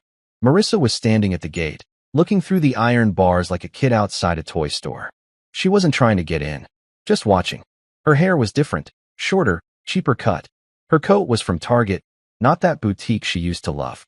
Inside, the orchestra started playing, for he's a jolly good fellow. Uncle Richard's tradition whenever someone successfully protected the family legacy. I raised my glass toward the window where Marissa could see me. To real men, I said quietly, though she couldn't hear me. Inside, the entire room raised their glasses in response. Marissa turned and walked away, disappearing into the November cold. And I went back inside, where it was warm, where my name meant something, where consequences had finally finished teaching their lesson. Some names you earn, some names you inherit, and some names you lose because you thought hashtags mattered more than history. My wife found out how much I really earn, so she showed up with her spoiled sisters and brothers and demanded that I give them. Look, I'm not saying I had it all figured out at 38, but I was doing pretty damn well for a guy who spent his 20s convinced that networking meant having good Wi-Fi. I had finally made it to that sweet spot in life where I could walk into a Starbucks, order one of those drinks with a name longer than a pharmaceutical commercial, and not immediately check my bank account afterward to make sure I could still afford electricity. You know that feeling? That beautiful, liberating sensation of financial stability? Yeah, I was living in it, baby. Lead data consultant at a solid tech firm in Orlando, married to my college sweetheart Melissa, and finally earning the kind of money that made my father proud and my student loans slightly less depressing. Life was good. Life was quiet. Life was exactly the kind of boring that people who've been through hell appreciate, like a cold beer on a summer day. And then came the knock. Not just any knock, mind you, but one of those knocks that carries a certain energy with it. Like when the pizza delivery guy shows up, but you didn't order pizza, and suddenly you're wondering if you're being served legal papers or if someone's about to try to sell you a new religion. It was a Tuesday evening, around 7:30, and I was in that post-work zone where my brain had officially clocked out, but my body was still pretending to be productive. I had my laptop open, some spreadsheet I was pretending to care about glowing on the screen, and a documentary about penguin mating habits playing in the background, because apparently that's what passes for entertainment when you're a data consultant who stares at numbers all day. The knock came again, more insistent this time, and I figured it was probably an Amazon delivery, because let's be real, half my life arrives in cardboard boxes with that smug little arrow smile on the side. I shuffled to the door in my house slippers, the expensive ones Melissa bought me last Christmas that I pretended to love, but secretly thought made me look like a geriatric Hugh Hefner, and swung it open expecting to see some exhausted delivery driver who just wanted to get through their route and go home. Instead, I got the full family reunion experience, minus the potato salad and the awkward small talk about the weather. There stood Melissa, my wife of 6 years, dressed like she was about to walk into a reunion special for a reality show I didn't remember auditioning for. She had that smile on, the one I'd started recognizing over the past few months as her "I need something expensive" face, all teeth and calculated warmth. But she wasn't alone. Oh no, she'd brought reinforcements. Flanking her like Secret Service agents protecting the world's least important person were her 3 siblings, Troy, Becca, and Lily, the holy trinity of freeloading that I'd successfully avoided for most of our marriage. Troy was 28 and dressed like a DJ who performs at bar mitzvahs nobody wants to remember, all designer knockoffs and cologne that smelled like it came with a free trial of poor life choices. Becca was 31, wearing what I can only describe as entrepreneurial delusion chic, all athleisure wear and motivational hashtags probably floating through her head like screensavers. And Lily, the baby at 25, looked like she'd just rolled out of a coffee shop where she'd been working on her novel for the past 4 years, which we all knew was code for scrolling through Instagram and judging other people's brunch choices. "Hey, babe," Melissa chirped, leaning in to kiss my cheek with the kind of affection you show to someone whose credit card you're about to max out. "We just wanted to stop by and talk. You know, catch up. Family time." She said family time the way a used car salesman says fully loaded. and my internal alarm system immediately started blaring like a tornado siren in Kansas. I stepped back, letting them file into my apartment like auditors preparing to investigate my entire existence. Troy immediately beelined for my sound system, because of course he did, while Becca and Lily made themselves comfortable on my couch like they'd paid rent.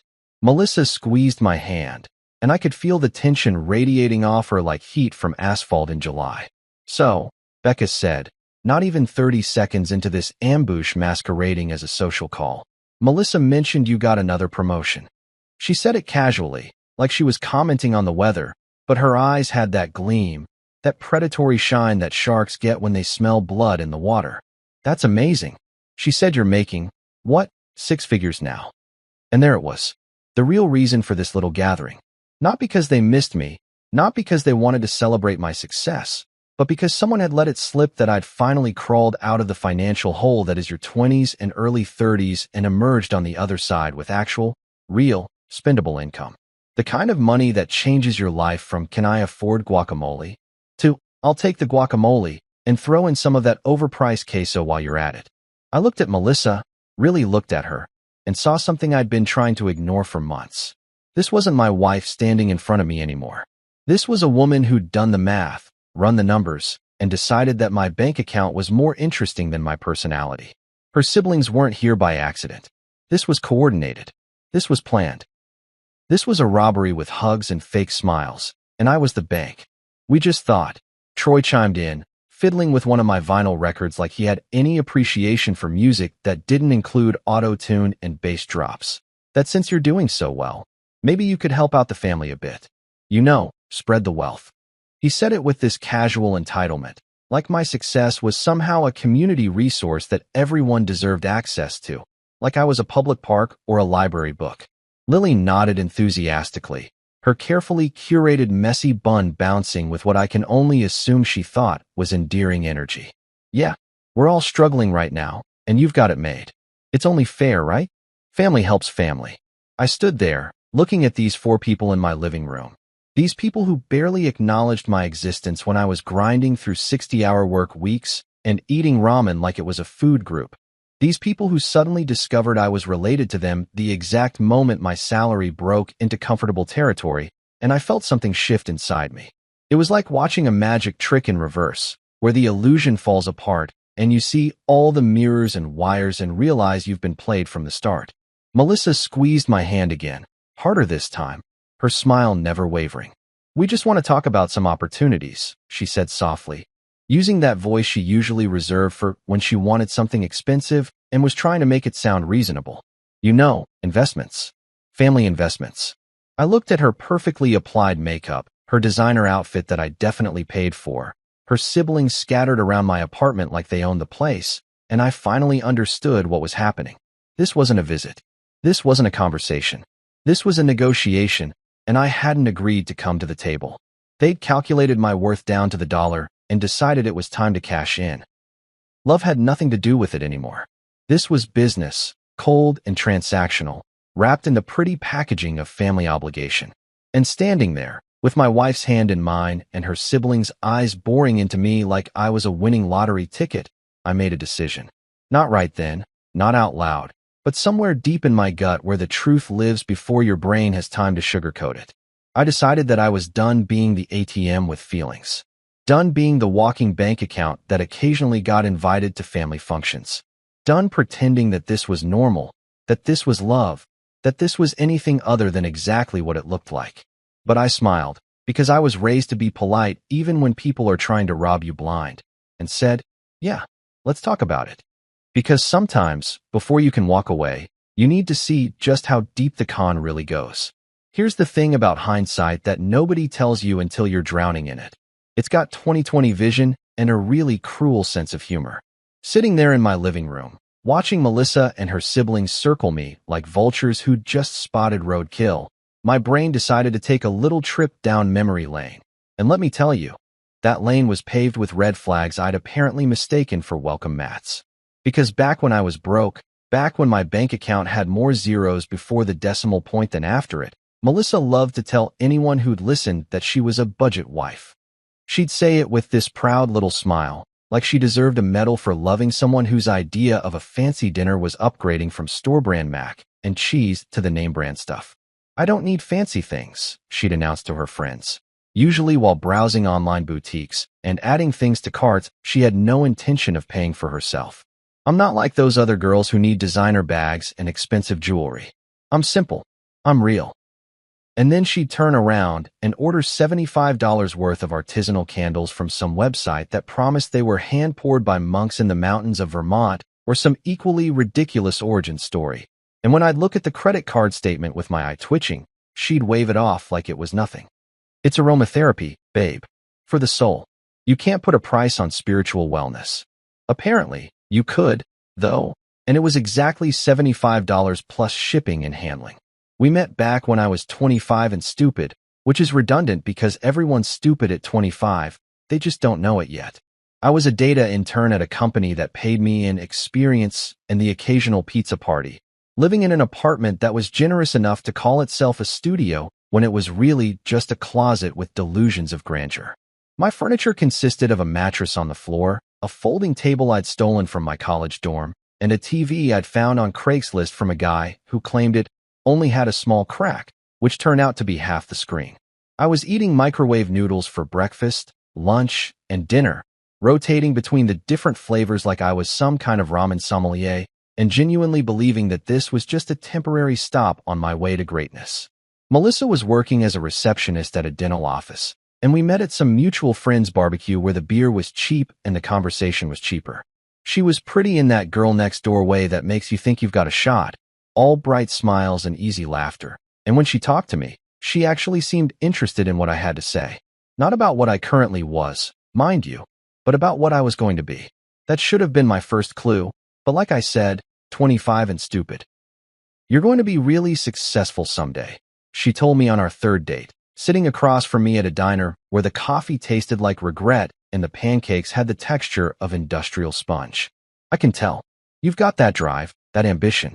You're going somewhere." She said it like she was reading my fortune, like she could see into the future and had already decided it was worth investing in. I thought it was sweet. I thought she believed in me. Looking back, I realized she was doing market research. For the first few years, things were actually okay. We were broke together, which somehow made it romantic instead of depressing. We'd split dollar menu items and call it a date. We'd watch Netflix on my laptop because cable was a luxury for people who had their lives together. We'd talk about the future like it was this guaranteed thing, this destination we were definitely going to reach if we just kept grinding. She'd kiss me and tell me she didn't care about money, that she loved me for me. And I believed her because I wanted to believe her, because the alternative was admitting that I was dating someone who saw me as a fixer-upper. But here's the funny thing about being broke. It's a really effective filter for finding out who actually gives a damn about you. Melissa's siblings? They didn't acknowledge my existence. I'm not exaggerating. Troy walked past me at family gatherings like I was furniture. Becca literally forgot my name for the first 2 years I was dating Melissa, calling me the data guy like I was some minor character in a show she wasn't really watching. Lily asked me once what I did for a living, and when I explained data analysis, she said, "Oh, so like Excel?" with this dismissive tone that made it clear she thought I was basically a human calculator with no personality. Melissa's parents weren't much better. Her dad would shake my hand with this limp grip that said, "I'm tolerating you because my daughter is," and her mom would smile at me the way you smile at a stray dog that followed your kid home, polite but hopeful that it would leave soon. Family dinners were exercises in feeling invisible, sitting at the table while everyone talked around me, through me, occasionally at me if they needed something passed, and couldn't be bothered to reach for it themselves. And Melissa? She never defended me, never said, "Hey, maybe treat my boyfriend like he's actually here." She'd just laugh along with their jokes, squeeze my hand under the table like that made up for it, and later tell me, "They're just joking around. Don't be so sensitive," which is code for, "I'm not going to stand up for you because it's easier to let them disrespect you than to rock the boat." The years crawled by like that. Me grinding through entry-level positions, working my way up from intern to junior analyst to actual analyst, pulling 60-hour weeks, and teaching myself coding languages on YouTube at 2 in the morning because I was convinced that if I just worked hard enough, if I just proved myself enough, everything would fall into place. Melissa kept working at the dental office, coming home with stories about difficult patients and drama with the hygienists, spending her paychecks on things we didn't need and couldn't afford while I covered rent and utilities and groceries. "You make more than me," she'd say whenever I questioned a purchase, which was technically true but also completely missed the point.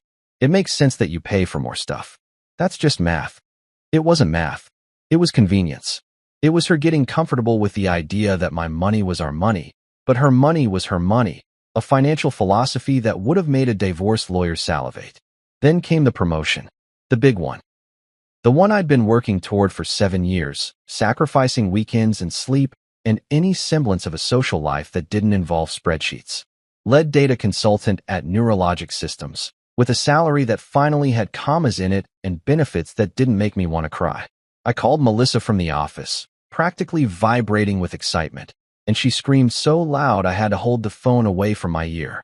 "We made it," she shouted, and I remember thinking it was weird that she said, "we," when she'd spent the last 7 years telling me I was obsessed with work and needed to relax more. But I was too happy to care, too relieved that the grinding was finally paying off, that I could stop eating like a college student and start living like an actual adult. That night, we celebrated at a restaurant that didn't have plastic menus, and Melissa ordered champagne like we were in a movie. She held my hand across the table, her eyes shining with something I mistook for pride, but was probably closer to calculation, and told me how proud she was of me. "You did it, babe. You really did it. I always knew you would." Within a week, her siblings had my phone number. Within 2 weeks, they'd started a group chat called Family Opportunities, which I wasn't added to, but Melissa accidentally showed me when she left her phone unlocked on the counter. The messages were a greatest hits compilation of entitlement. Troy asking if I could invest in his DJ equipment, Becca wondering if I'd be interested in partnering on her fashion line, Lily casually mentioning she needed help with student loans from a degree she never finished, and Melissa, my supposedly simple, budget-conscious wife who didn't need fancy things. She started shopping like she'd won the lottery. Designer purses appeared in our closet. Our bathroom filled up with skincare products that cost more than my first car. She'd come home with bags from stores I didn't even know existed, and when I asked about it, she'd smile and say, "We can afford it now. Why shouldn't I enjoy it? I should have seen it coming." The universe gave me red flags in bulk, hung them from every conversation and every interaction like Christmas lights, and I just walked past them thinking they were decorations. I thought they were just being friendly, finally accepting me now that I'd made it. I thought Melissa was just enjoying the fruits of our labor, finally able to relax after years of struggling. I didn't realize I wasn't a husband anymore. I was a promotion. I was an upgrade. I was the answer to a question her family had been asking for years. How do we get ours? And the answer, apparently, was me. Let me tell you something about becoming successful that nobody mentions in those motivational Instagram posts with the sunset backgrounds and the cursive fonts. The higher you climb, the more people suddenly remember they know you. It's like some kind of financial sonar that goes off in people's brains the moment your direct deposit hits a certain number, and suddenly you're everyone's favorite person, best friend, and personal ATM all rolled into one convenient package. After 7 years of eating anxiety for breakfast and imposter syndrome for dinner, I finally made it to the top of the food chain at Neurologic Systems. Lead analyst. Corner office. The kind of business cards that actually impressed people at networking events instead of ending up as impromptu coasters. I built predictive algorithms that could forecast market trends with scary accuracy, automated processes that saved the company millions, and somehow managed to automate my own sleep schedule down to 4 hours a night, because apparently success requires you to sacrifice basic human needs like rest and sanity. My brain ran on coffee, ambition, and the kind of spite that comes from everyone telling you that you'd never make it. I became the guy other companies tried to poach, the one who got LinkedIn messages from recruiters promising the moon and equity packages that sounded too good to be true and usually were. But here's the kicker. Melissa never once asked me how work was going. Not in any meaningful way, at least. She didn't ask about the projects I was managing, the teams I was leading, or the problems I was solving that kept me up at night staring at the ceiling like it held the answers to recursive algorithms. No, her version of checking in on my career went something like this. No, her version of checking in on my career went something like this. "So, When's the next raise? Or did they mention anything about bonuses? Or my personal favorite, your boss seems to really like you. Think you could ask for more. She talked about my job the way day traders talk about stocks, all transactional interest and zero emotional investment. Meanwhile, I was trying to be the good son, the responsible adult my father Franklin Miles raised me to be.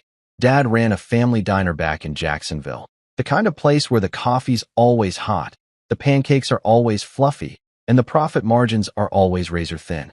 He'd been talking about updating the equipment for years, but between keeping the lights on and paying his small staff fair wages, there was never anything left over for upgrades. So when I started making real money, the kind that didn't disappear the moment it hit my account, I started sending him checks. Not huge amounts, nothing that would bankrupt me, but enough to help him finally fix that industrial oven that had been held together with duct tape and prayers since the Clinton administration.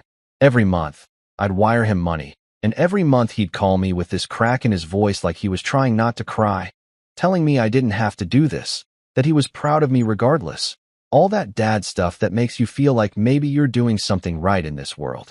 It felt good. It felt purposeful. It felt like my success actually meant something beyond just accumulating zeros in a bank account. But Melissa?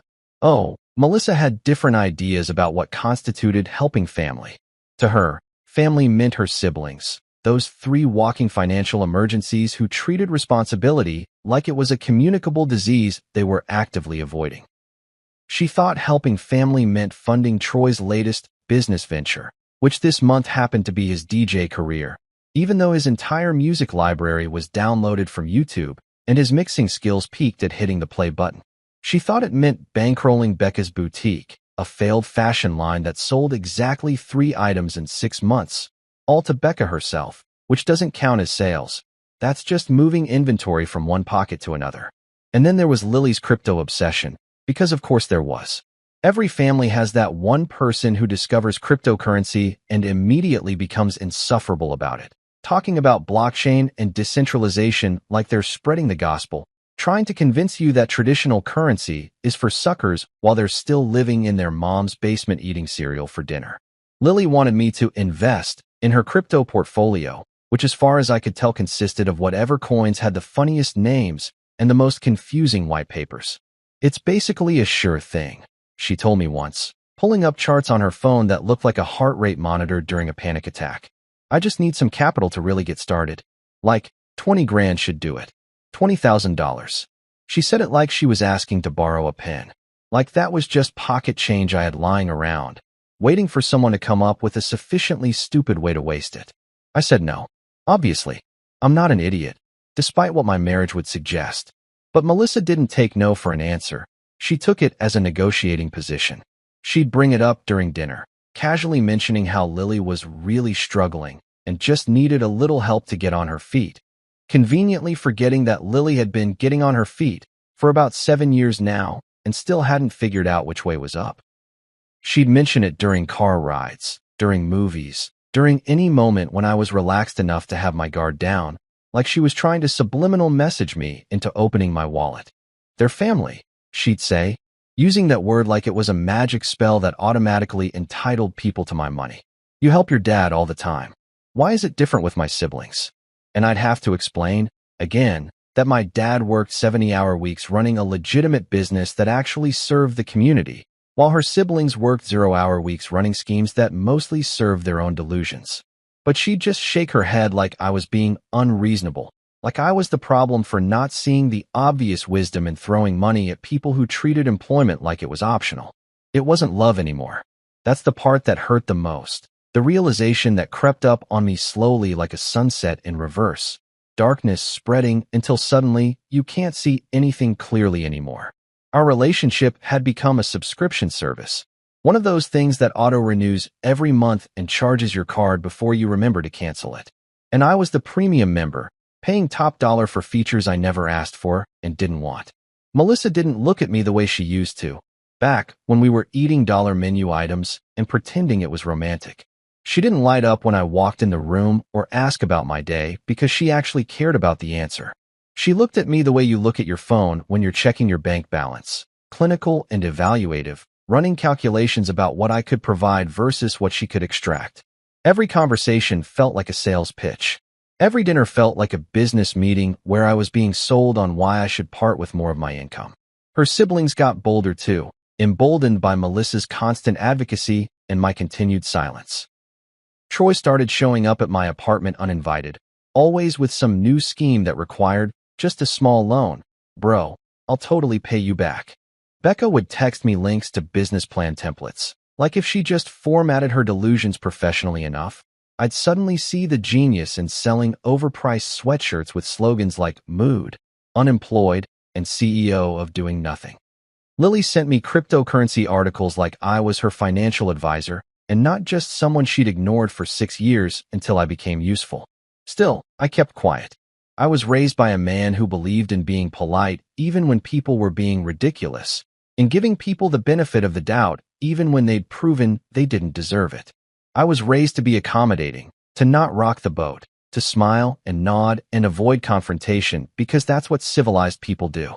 So I smiled through the uncomfortable family dinners where I footed the bill while they ordered the most expensive items on the menu. I nodded through the family meetings where they presented their latest harebrained schemes. I avoided confrontation even as I felt myself shrinking, becoming smaller and quieter in my own life. Until that day.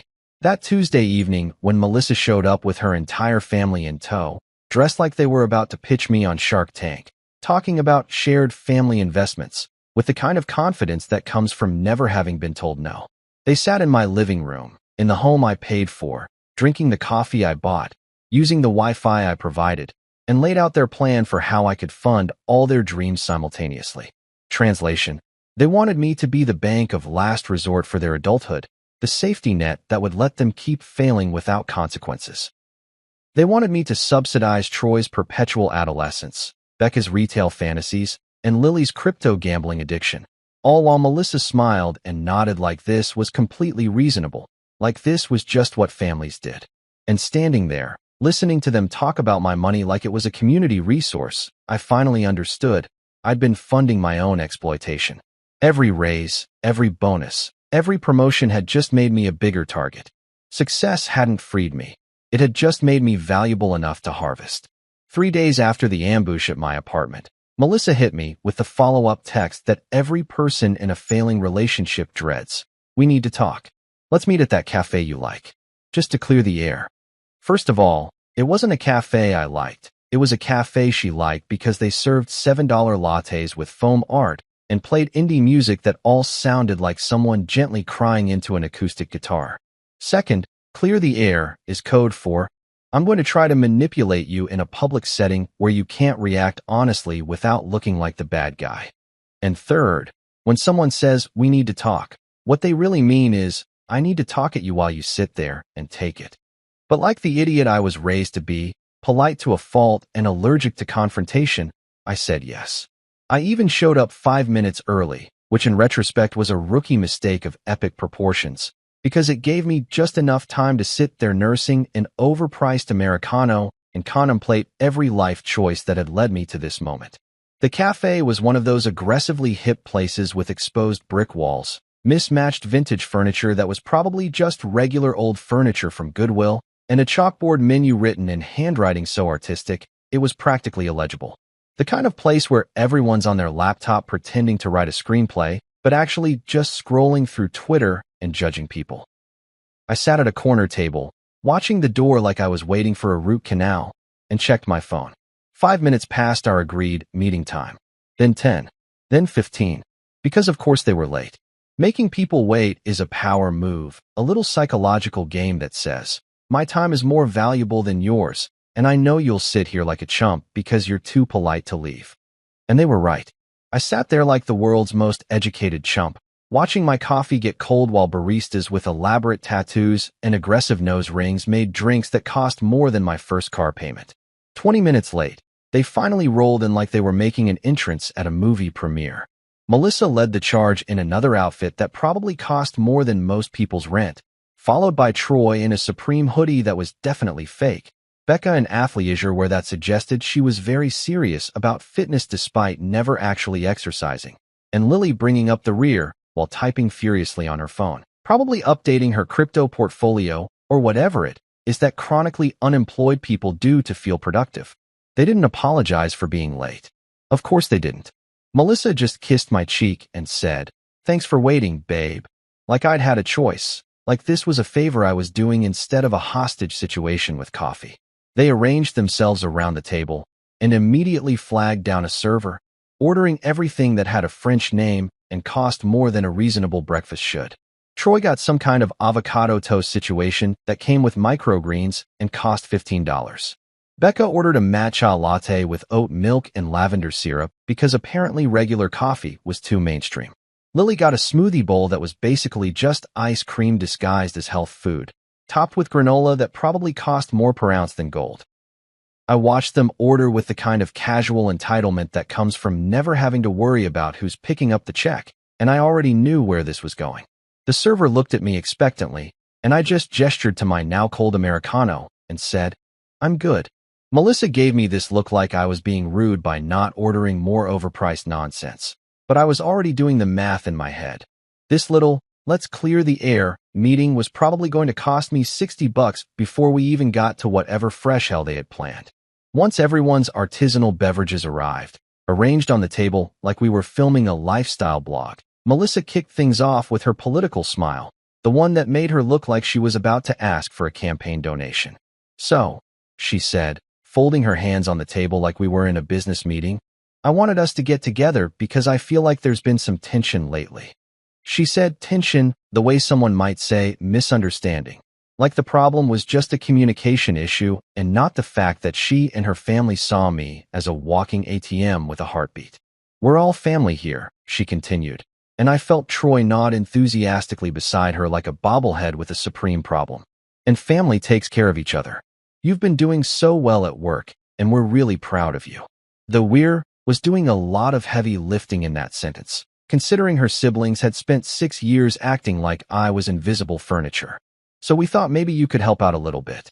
Nothing crazy, just some support while everyone gets on their feet." There it was, the pitch, dressed up in the language of family and mutual support, but really just a shakedown with better PR. "Troy just needs a car," Melissa said, gesturing to her brother like she was presenting evidence in court. "Something reliable so he can get to his DJ gigs. He's got so much potential, he just needs the right equipment to really launch his career." I looked at Troy, this 28-year-old man-child who lived with his mother in a house where he didn't pay rent, eating food he didn't buy, playing music he downloaded illegally off YouTube, and calling it a career.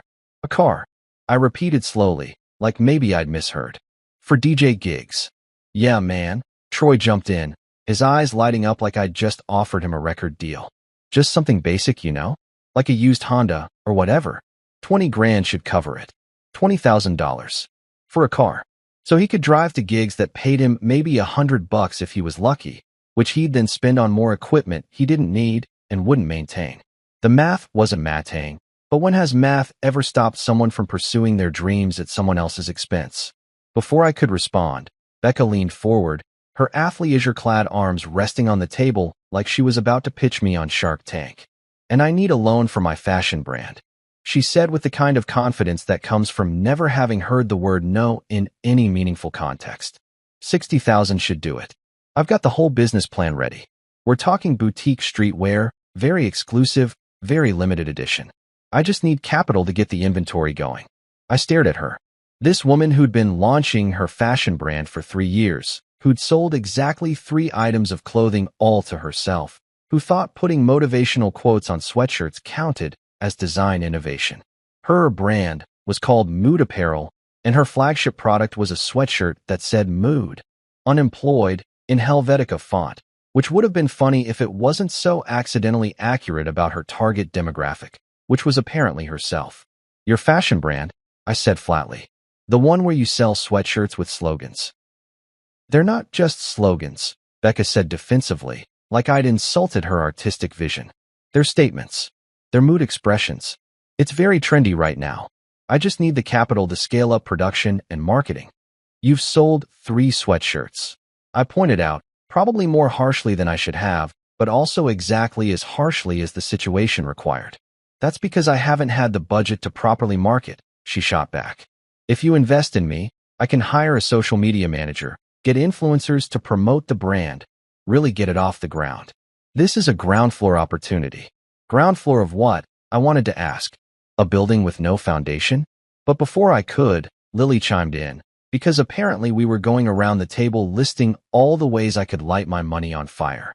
I need help with my student loans, she said, not looking up from her phone, where she was probably watching her crypto investments crater in real time.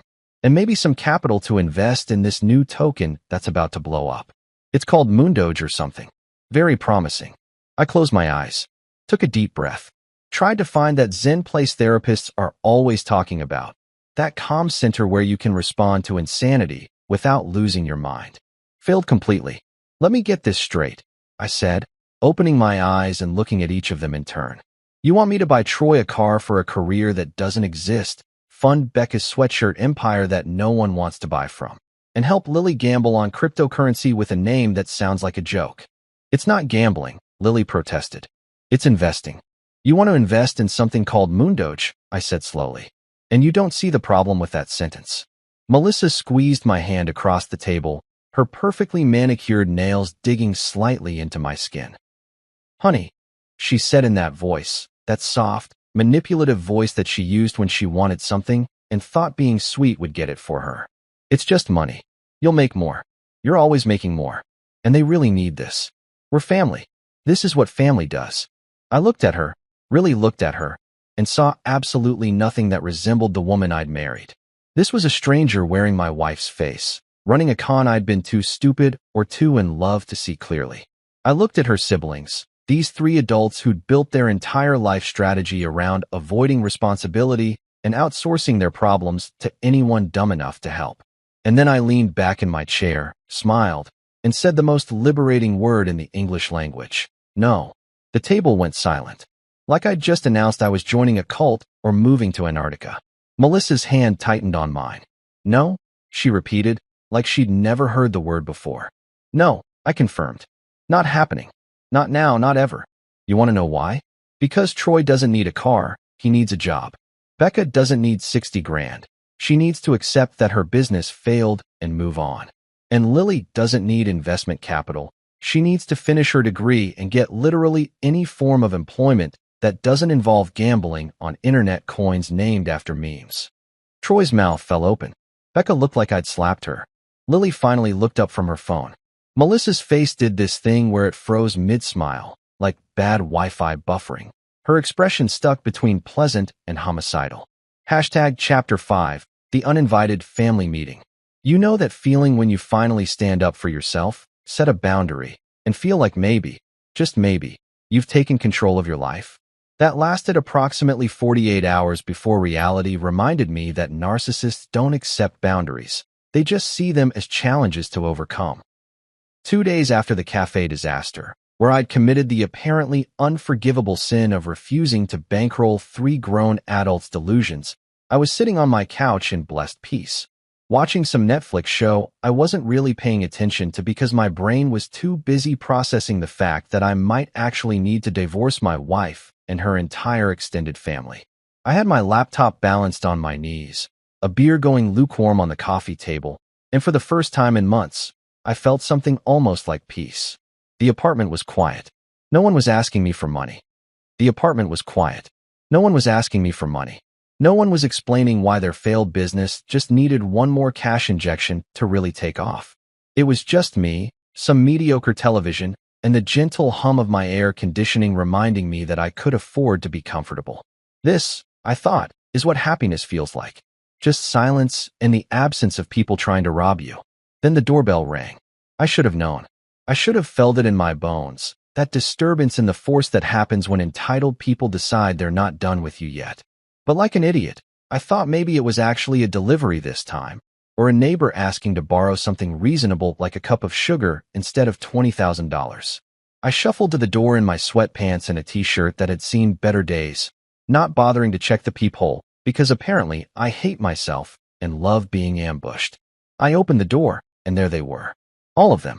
Melissa, Troy, Becca, and Lily, standing in my doorway like the world's worst surprise party, dressed like they were about to conduct an intervention or possibly a hostage negotiation. Melissa had this determined look on her face, the kind that says, "We're going to talk about this whether you want to or not." And her siblings flanked her like backup singers in the worst concert ever performed. "We need to talk," Melissa announced, and before I could say literally anything, they were walking past me into my apartment like they owned the place, like I'd invited them, like this was completely normal behavior and not a home invasion with a smile. Come in, I guess," I said to no one, closing the door, because what else was I going to do? Chase them out with a broom? Call the cops and explain that my wife and her siblings had committed the crime of showing up uninvited? I was raised too polite for effective self-defense, a character flaw that was becoming increasingly problematic. They arranged themselves in my living room like they were setting up for a board meeting. Melissa took the armchair, her siblings spread out on my couch, and I was left standing there like a contestant on a game show I didn't remember signing up for. "So," I said, trying to keep my voice level and failing. "What's this about?" "We wanted to talk about the other day," Becca started, crossing her arms like I was the one being unreasonable. "You were really harsh, and I think you owe us an apology." I blinked, processed that sentence, tried to find the reality where it made sense. Failed completely. "I owe you an apology," I repeated slowly, "for not giving you $60,000 for sweatshirts that say mood, unemployed. It's not about the money." Melissa jumped in, which was the biggest lie told in my apartment since I told myself this marriage was working. "It's about family. It's about supporting each other. You really hurt their feelings." "I hurt their feelings," I said, and I could hear my voice getting that edge to it, that sharpness that comes right before you stop being polite and start being honest, by not funding their lifestyle choices. "Got it. Anyone want a drink?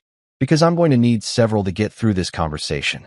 I walked to the kitchen, mostly to give myself a moment to breathe and not say something I'd regret, which in hindsight was stupid because I should have been saying all the things I'd regret.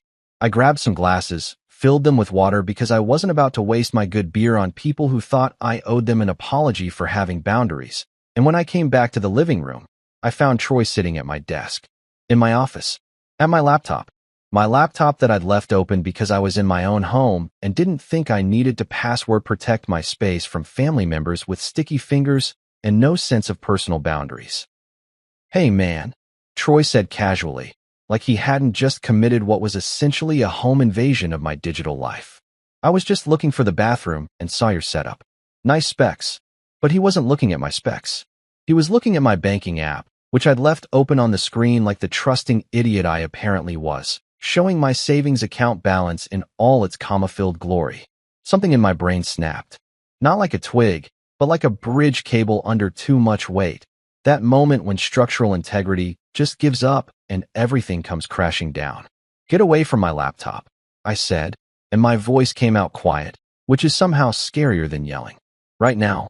Troy looked up, grinning like he'd just discovered buried treasure, instead of violating every possible boundary a human being could have. "Bro, relax. I was just curious. But wow, you've got serious savings. You could help us out easy. This is like nothing to you." "Nothing," I repeated, setting the glasses down before I threw them. "You think my savings are nothing?" "I mean, yeah." Troy shrugged, that infuriating shrug that people do when they think they're being reasonable. "You've got like 6 figures just sitting there. What are you saving it for? You could help family right now." I walked over to my desk, closed my laptop with more force than necessary, and turned to look at Troy with what I can only imagine was the expression of a man who's reached the absolute limit of his patience. "Sure," I said calmly, which was a warning sign he was too stupid to read. "I could help you out easy. But then who helps me out after prison when I murder you for touching my laptop without permission?" The room went dead silent. Melissa jumped up from the armchair like I'd just threatened to burn the building down, which honestly was less of a violation than what her brother had just done. "That's not funny," she said, but her voice had that nervous edge to it, like maybe she was starting to realize she'd pushed too far. "You're right," I agreed. "It's not funny. You know what else isn't funny? Coming into my home uninvited, going through my personal files, looking at my private financial information, and then having the audacity to tell me it's nothing. That's not funny. That's criminal." "We're family," Lily chimed in from the couch, finally looking up from her phone where she was probably watching her crypto investments burn. "Family doesn't keep secrets from each other. Family also doesn't commit identity theft, I shot back. Family doesn't hack each other's accounts. Family doesn't show up uninvited and root through each other's personal information like they're shopping at a yard sale. But apparently, we have different definitions of family. Becca stood up, her face flushed with what I can only assume was righteous indignation, which takes some serious mental gymnastics when you're the one who's wrong. You're being really selfish right now, she announced, like she was delivering a verdict. We're just asking for help. We're struggling. You're struggling because you don't work? I said, and the words came out sharper than I intended, but exactly as sharp as they needed to be. You're struggling because you think a real job is beneath you, because you'd rather chase pipe dreams and blame everyone else when they don't pan out. That's not struggling. That's called consequences. Melissa tried damage control, moving toward me with her hands out like she was approaching a wild animal. Babe, they were just curious. It's not that big of a deal. Let's all just calm down and talk about this like adults. Talk about it like adults, I repeated, and I felt something like laughter bubbling up in my chest, the kind of laugh that comes when you realize just how absurd your life has become. Okay, let's talk like adults. Adults don't go through other people's computers. Adults don't show up at someone's house uninvited and demand money. Adults don't spend 6 years ignoring someone and then suddenly act like family when that person becomes successful. So if we're talking like adults, how about you all act like some? Troy was still at my desk, looking sullen like a teenager who'd just been grounded, and I had this moment of clarity where I realized I was angrier than I'd been in years. Not the quiet, simmering anger that you push down and ignore, but the hot, bright anger that comes when people violate your space and then act like you're the problem for being upset about it.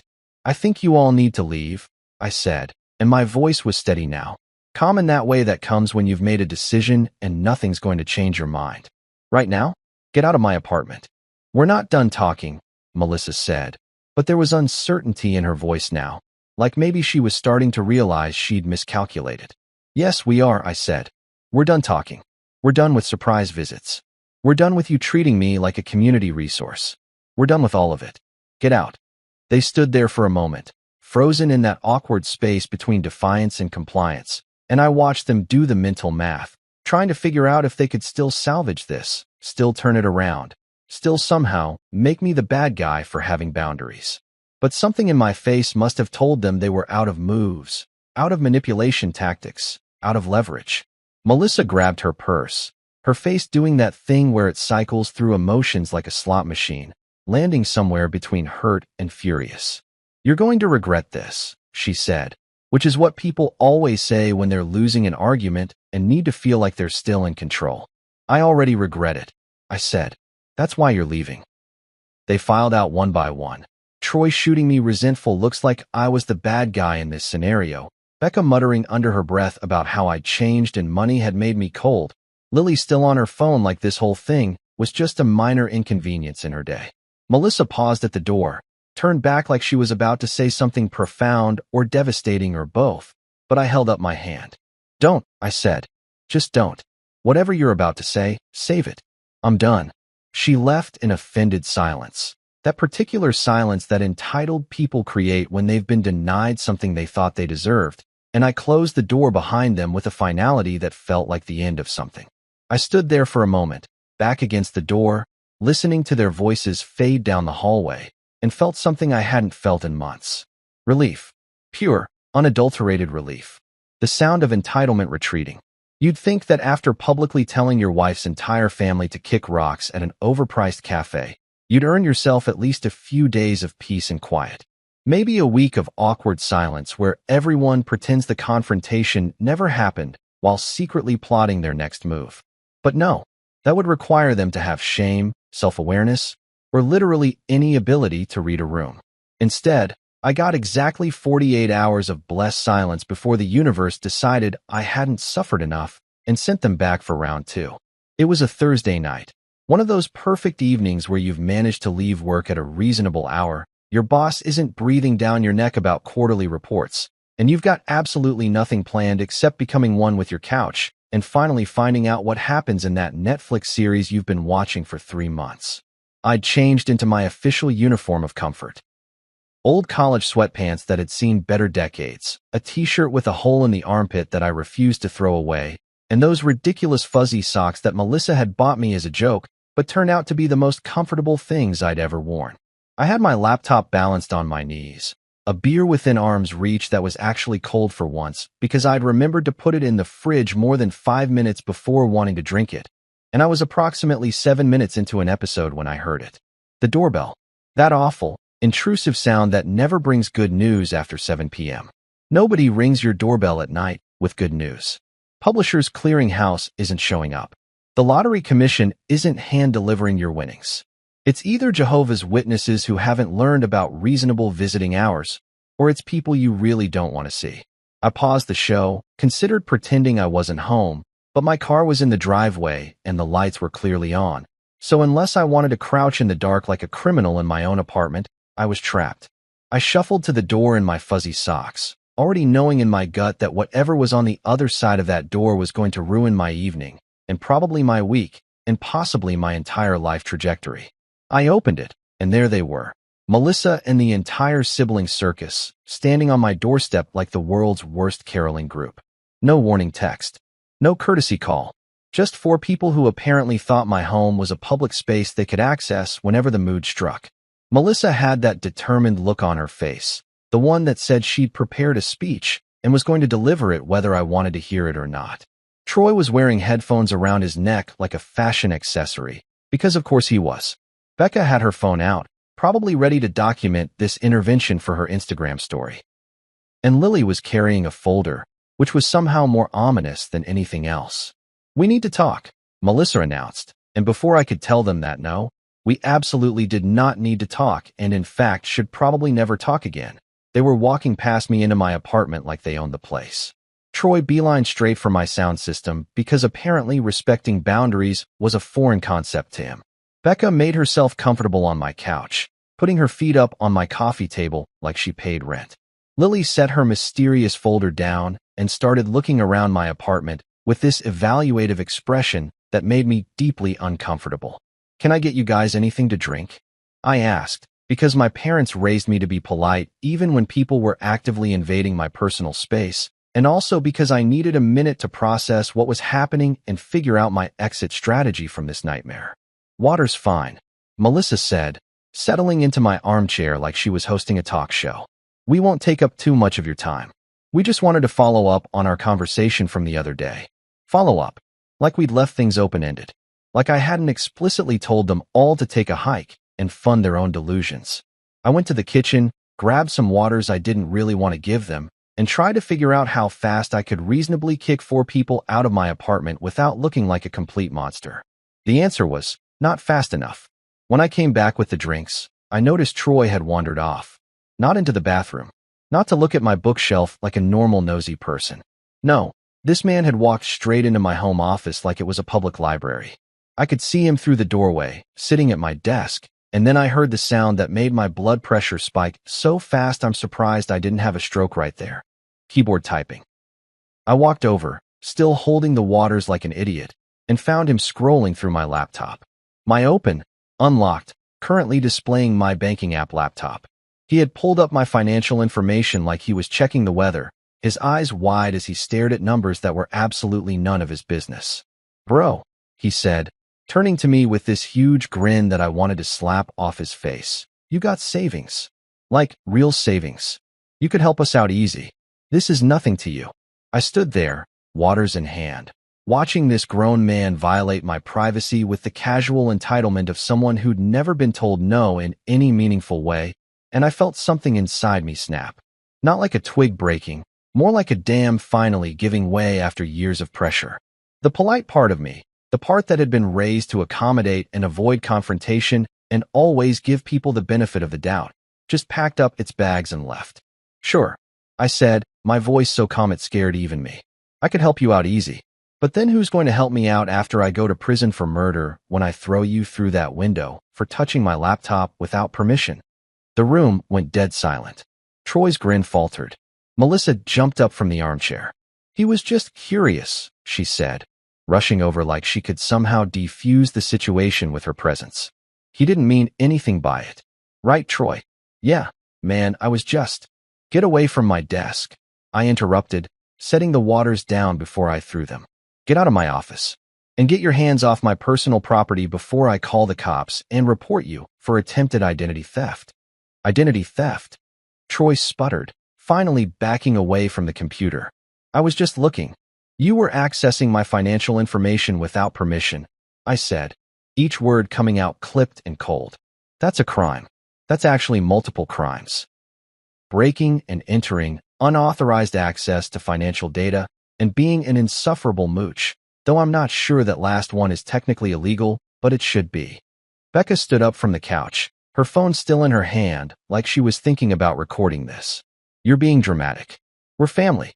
Family shares things. Family doesn't hack into each other's bank accounts. I shot back. Family doesn't show up uninvited to someone's house and start going through their private information like it's a public record.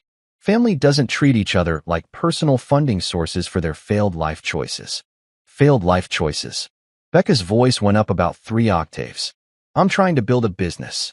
You're trying to build a business on someone else's money, I corrected. There's a difference. A business involves risk, investment, and actual work. What you're doing is called mooching with branding. Lily finally spoke up from her position near the coffee table, her folders still unopened. We just thought that since you have so much, you could share a little. It's not like it would hurt you. It's not like it would hurt me. I repeated slowly, feeling my blood pressure climbing into stroke territory. You know what has hurt me? Coming home after a long day at work to find my wife and her siblings breaking into my office and going through my personal files. That hurts me. Having people I'm supposed to trust treating me like a resource to be exploited hurts me. Being seen as nothing more than a paycheck with legs hurts me.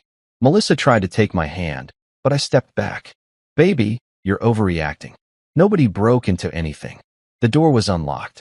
The door to my office is always unlocked because I live here alone and I should be able to trust that people won't go through my things. My voice was rising now, all that careful calm evaporating like water on hot asphalt. I should be able to leave my laptop open without worrying that someone's going to snoop through my bank accounts. I should be able to exist in my own home without it turning into a financial planning session for people who've never planned anything in their lives. Troy was edging toward the door now, finally reading the room about 45 minutes too late. Look, man, I'm sorry. I shouldn't have. You're right. I cut him off. You shouldn't have. And you know what else you shouldn't have done? You shouldn't have asked me for 20 grand for a car. You shouldn't have treated me like I was invisible for 6 years until I became useful. You shouldn't have created a group chat called Family Opportunities where you all strategized about how to get money out of me like I'm some kind of mission objective. Melissa's face went pale. How did you? You left your phone unlocked, I said. Remember? Same way Troy just went through my laptop. Funny how invasion of privacy is only a problem when you're on the receiving end. Becca was gathering her things, stuffing her phone in her designer bag that I'd probably indirectly paid for through Melissa's shopping sprees. We were just trying to help each other out. That's what families do. No, I said firmly, walking to the door and opening it wide. That's what you wanted me to do for you. There's a difference. A family supports each other. What you wanted was a one-way transaction where I fund everyone's lifestyle and get nothing in return except the privilege of being related to you. They filed toward the door slowly, like criminals being escorted out of a building. Melissa lingered, her eyes wet with what I'm sure she thought were convincing tears. I can't believe you're throwing us out, she whispered. I can't believe you brought your entire family to my house uninvited to pressure me into giving you money. I countered. So I guess we're both surprised. They left in offended silence, that particular kind of quiet that comes from people who know they're wrong but are too proud to admit it. The sound of entitlement retreating, of people who'd expected one outcome and gotten another, of a con that had finally collapsed under its own weight. I closed the door behind them, locked it, and stood there for a moment, my heart pounding, my hands shaking slightly from adrenaline. Then I went back to my couch, picked up my beer, and pressed play on my Netflix show. It tasted like victory. I woke up the next morning feeling lighter than I had in months, like I'd been carrying around a backpack full of rocks, and someone had finally told me I could put it down. The sun was streaming through my bedroom window in that optimistic way it does when you've had a good night's sleep and haven't been woken up by the sound of entitled family members invading your personal space. I actually smiled while making coffee, which should have been my first warning sign that the universe was about to drop kick me back into chaos. Because happiness is apparently a privilege the cosmos only grants you in short bursts before reminding you that life is essentially a series of unfortunate events with occasional pizza breaks. My phone rang while I was still in that blissful post-caffeine haze, before my brain had fully booted up for the day. I looked at the screen and saw Dad lighting up, which was unusual because my father was not a morning call kind of guy. He was a text me and I'll respond in 3 to 5 business days kind of guy. A man who treated his phone like it was a necessary evil rather than an extension of his body like everyone under 40. So a call at 8:15 in the morning meant something was either very wrong or very important, and given my recent track record, I was betting on wrong. "Hey, Dad," I answered, trying to keep my voice casual even though my stomach was already doing that pre-panic twist that happens when you know bad news is incoming. "Everything okay?" "Son," he said, and his voice had that tight quality to it, that controlled anger that Southern men use when they're trying real hard not to lose their temper because they were raised to believe that yelling is undignified. "I need to ask you something, and I need you to be straight with me." My coffee suddenly tasted like anxiety. "Sure, what's up?" "Did you give Melissa permission to access my email account?" The world tilted slightly on its axis. "What? My email?" he repeated, slower this time, like he was talking to someone who didn't speak English. "Someone logged into it from an IP address in Orlando. Changed some settings. Went through my messages. The security alert said it was accessed 3 days ago, right around the time you would have been at work. I checked with the email provider, and they confirmed someone logged in using my password." I sat down on my couch because my legs suddenly felt unreliable. "Dad, I swear to God, I didn't give her your password. I didn't even know she knew your email address." "That's what I thought," he said, and I could hear him taking a deep breath, that thing he did when he was trying to maintain his composure. "So let me tell you what I found. Someone went through every email I've sent you in the past year. Every single one. They also accessed the folder where I keep my bank statements, the ones I forward to my accountant. And here's the interesting part. They specifically opened all the emails where we discussed you sending me money for the diner." My blood went cold. Not the metaphorical cold where you feel a chill, but the actual physical sensation of all the warmth draining from my body like someone had pulled a plug. "She was checking to see how much I was giving you." "That's exactly what she was doing," Dad confirmed, his voice getting harder. "She was tracking your finances through me, using my email like it was some kind of surveillance system. And son, I don't know what kind of marriage you've got going on, but in my day, when someone had to hack their way into information, it usually meant they didn't have any right to know it in the first place." I closed my eyes, feeling the last few months clicking into place like a puzzle I'd been too stupid or too hopeful to solve. The sudden interest in my father's health. Melissa asking casual questions about the diner's renovations. Her comments about how generous I was being with my family. It hadn't been concern or curiosity. It had been reconnaissance. She'd been building a case, gathering data, figuring out exactly how much money I had and where it was going so she could calculate how much she could extract. "How did she even get your password?" I asked, though I already knew the answer was going to make me want to throw my phone through the window. "Well, that's the thing," Dad said, and I could hear him moving around, probably pacing in his kitchen the way he did when he was working through something that bothered him. "My password was your mother's maiden name and the year we got married. Same password I've used for 20 years because I'm old and I don't like changing things.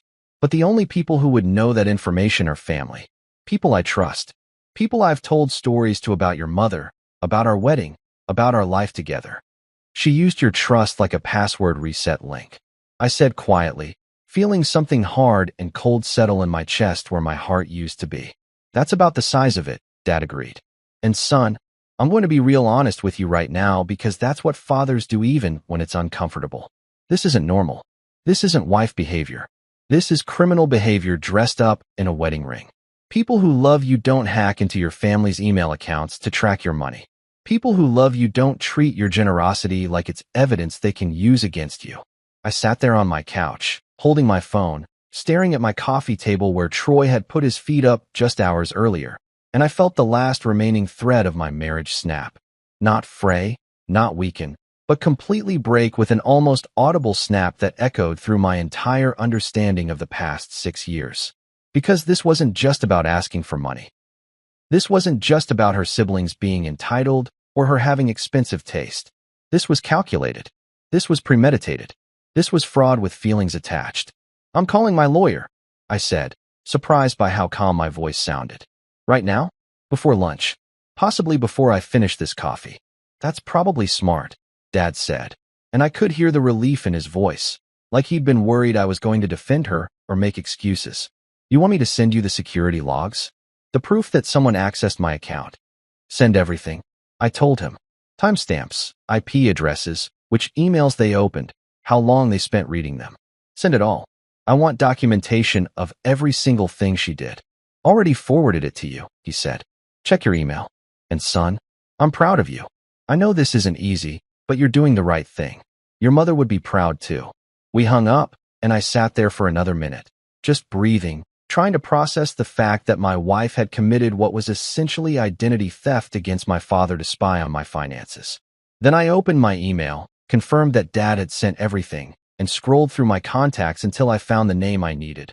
Marcus Green, attorney at law, the guy I'd met at a networking event 2 years ago, who'd given me his card and said, "Call me if you ever need help with anything." And I mean anything. Contracts, disputes, divorces, whatever. At the time, I'd laughed and said I hoped I'd never need to use it. At the time, I'd been an idiot. I called him at 8:30 in the morning, which was probably rude, but Marcus was the kind of lawyer who billed $400 an hour and probably started his day at 5 a.m. doing hot yoga or whatever successful people do before normal humans are conscious. He answered on the second ring. This is Marcus. Marcus, this is the guy from the data analytics conference. We met at the hotel bar, talked about basketball and contract law. I remember, he said, and I could hear him switching gears, his voice shifting from casual to professional. What can I do for you? I need to divorce a woman and her entire family, I said. Preferably before lunch, but I'm flexible on timing. There was a pause, then a low chuckle. That's a record request, but I like your style. Tell me what's going on. So I told him. Everything. The cafe ambush, the home invasion, Troy going through my laptop, and now the email hacking that had apparently been going on for weeks or months, or however long Melissa had been playing detective with my father's account. I sent him the security logs while we were talking, heard him clicking through them on his computer, making those little and interesting sounds that lawyers make when they're calculating billable hours and case strategies. Okay, he said when I finally finished. Here's what we're going to do. First, we're going to gather every piece of evidence you have. Screenshots, recordings, emails, bank statements, anything that shows a pattern of financial coercion and unauthorized access to information. Second, we're going to file for divorce on the grounds of irreconcilable differences, which is lawyer speak for, your wife is a nightmare and you want out. Third, we're going to pursue charges for the unauthorized access to your father's email account, because that's actually a federal crime under the Computer Fraud and Abuse Act. It is, I asked, feeling a small spark of satisfaction ignite in my chest. Oh yeah, Marcus said, and I could hear the smile in his voice. Accessing someone's email without permission, especially to gather financial information? That's unauthorized access to a protected computer. It's the same law they use to prosecute hackers. And the fact that she did it to track your money makes it even worse because it shows intent and premeditation. So what you're saying is, I said slowly, she committed a federal crime to figure out how much money she could get from me. That's exactly what I'm saying, Marcus confirmed. And we're going to make sure the court knows it. Do you happen to have that recording you mentioned? The one where her brother called you a walking ATM? I pulled up my phone, scrolled through my voice memos, and found it. That night 2 weeks ago when Troy had been drunk at a family dinner, laughing with Becca about how they'd finally found their cash cow and didn't have to worry about money anymore because I'd take care of everything. I'd recorded it on my phone under the table, not because I was planning to use it, but because I couldn't believe what I was hearing and wanted proof that I wasn't crazy. I've got it, I told Marcus. Audio's pretty clear too. Perfect, he said. Send that over. Also, start documenting everything. Every interaction, every text message, every time they contact you asking for money. We're building a case here, and the more evidence we have, the faster this goes, and the better protected you are. How long is this going to take? I asked, suddenly feeling very tired. Depends on how cooperative they are, Marcus said. If they fight it, could be 6 months to a year. If they're smart and realize they don't have a leg to stand on, We could have preliminary hearings done in a few weeks. Either way, you're going to be fine. Trust me, I've seen way worse situations than this, and the people who have documentation and evidence always come out on top. We talked for another 20 minutes, going over details and logistics, and all the legal jargon that makes your brain hurt if you think about it too hard. By the time we hung up, I had a plan, a lawyer, and something I hadn't felt in months: hope. If karma had a playlist, I thought, pulling up my laptop and starting to organize all my evidence into folders, I was about to hit play. And the opening track was going to be absolutely devastating. 3 weeks later, I found myself sitting in a courtroom that looked exactly like every courtroom you've ever seen on TV, except somehow more depressing and with worse lighting. The kind of fluorescent overhead lights that make everyone look like they're auditioning for a zombie movie, bouncing off wood paneling that was probably installed during the Nixon administration and hadn't been updated since. Marcus sat next to me in a suit that probably cost more than my first car, looking calm and collected like this was just another Tuesday for him, which it probably was. Meanwhile, I was sweating through my shirt despite the aggressive air conditioning, trying to remember to breathe like a normal human being instead of someone having a prolonged panic attack. Across the aisle sat Melissa and her lawyer, some guy named Richard who looked like he advertised on bus benches and had definitely lost more cases than he'd won. Melissa was dressed like she was attending a funeral, all black and tasteful pearls, with makeup that made her look pale and sympathetic. The performance of a lifetime, really. Behind her sat the unholy trinity: Troy, Becca, and Lily, all dressed up like they were going to church, probably thinking their presence would somehow sway the judge into believing this was a loving family being torn apart by my selfishness rather than a group of grifters who'd gotten caught. The judge entered, a woman in her 60s named Judge Patricia Morrison, who had the kind of face that suggested she'd heard every excuse in the book and believed exactly none of them. She looked at the case file, looked at us, and sighed like she was already tired and we hadn't even started yet. "All right," she said, settling into her chair. "Let's make this quick. I've got 12 more cases today and a dental appointment at 4. Mr. Green, you're representing the petitioner. Make your case." Marcus stood up, and I watched him transform from casual lawyer into courtroom predator in about 2 seconds flat. "Your Honor, this is a straightforward case of financial coercion, unauthorized access to private information, and a pattern of manipulative behavior that constitutes grounds for immediate dissolution of marriage.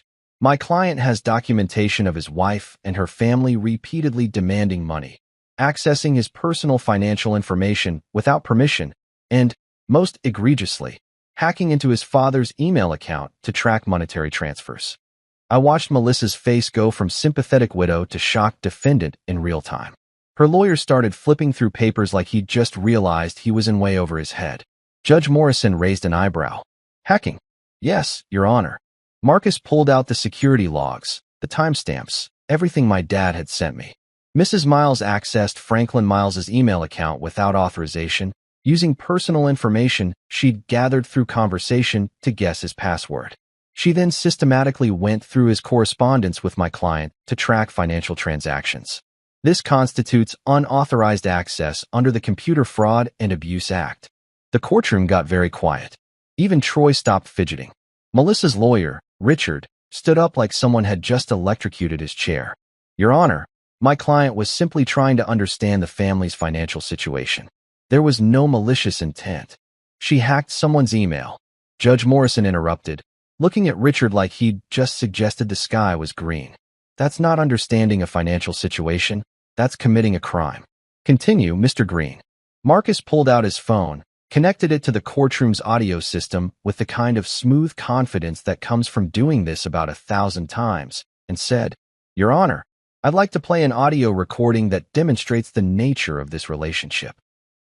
He pressed play, and suddenly Troy's drunk voice filled the courtroom, laughing and slurring through the story of how they'd finally found their cash cow and didn't have to worry about money anymore, because I was their personal bank with a heartbeat.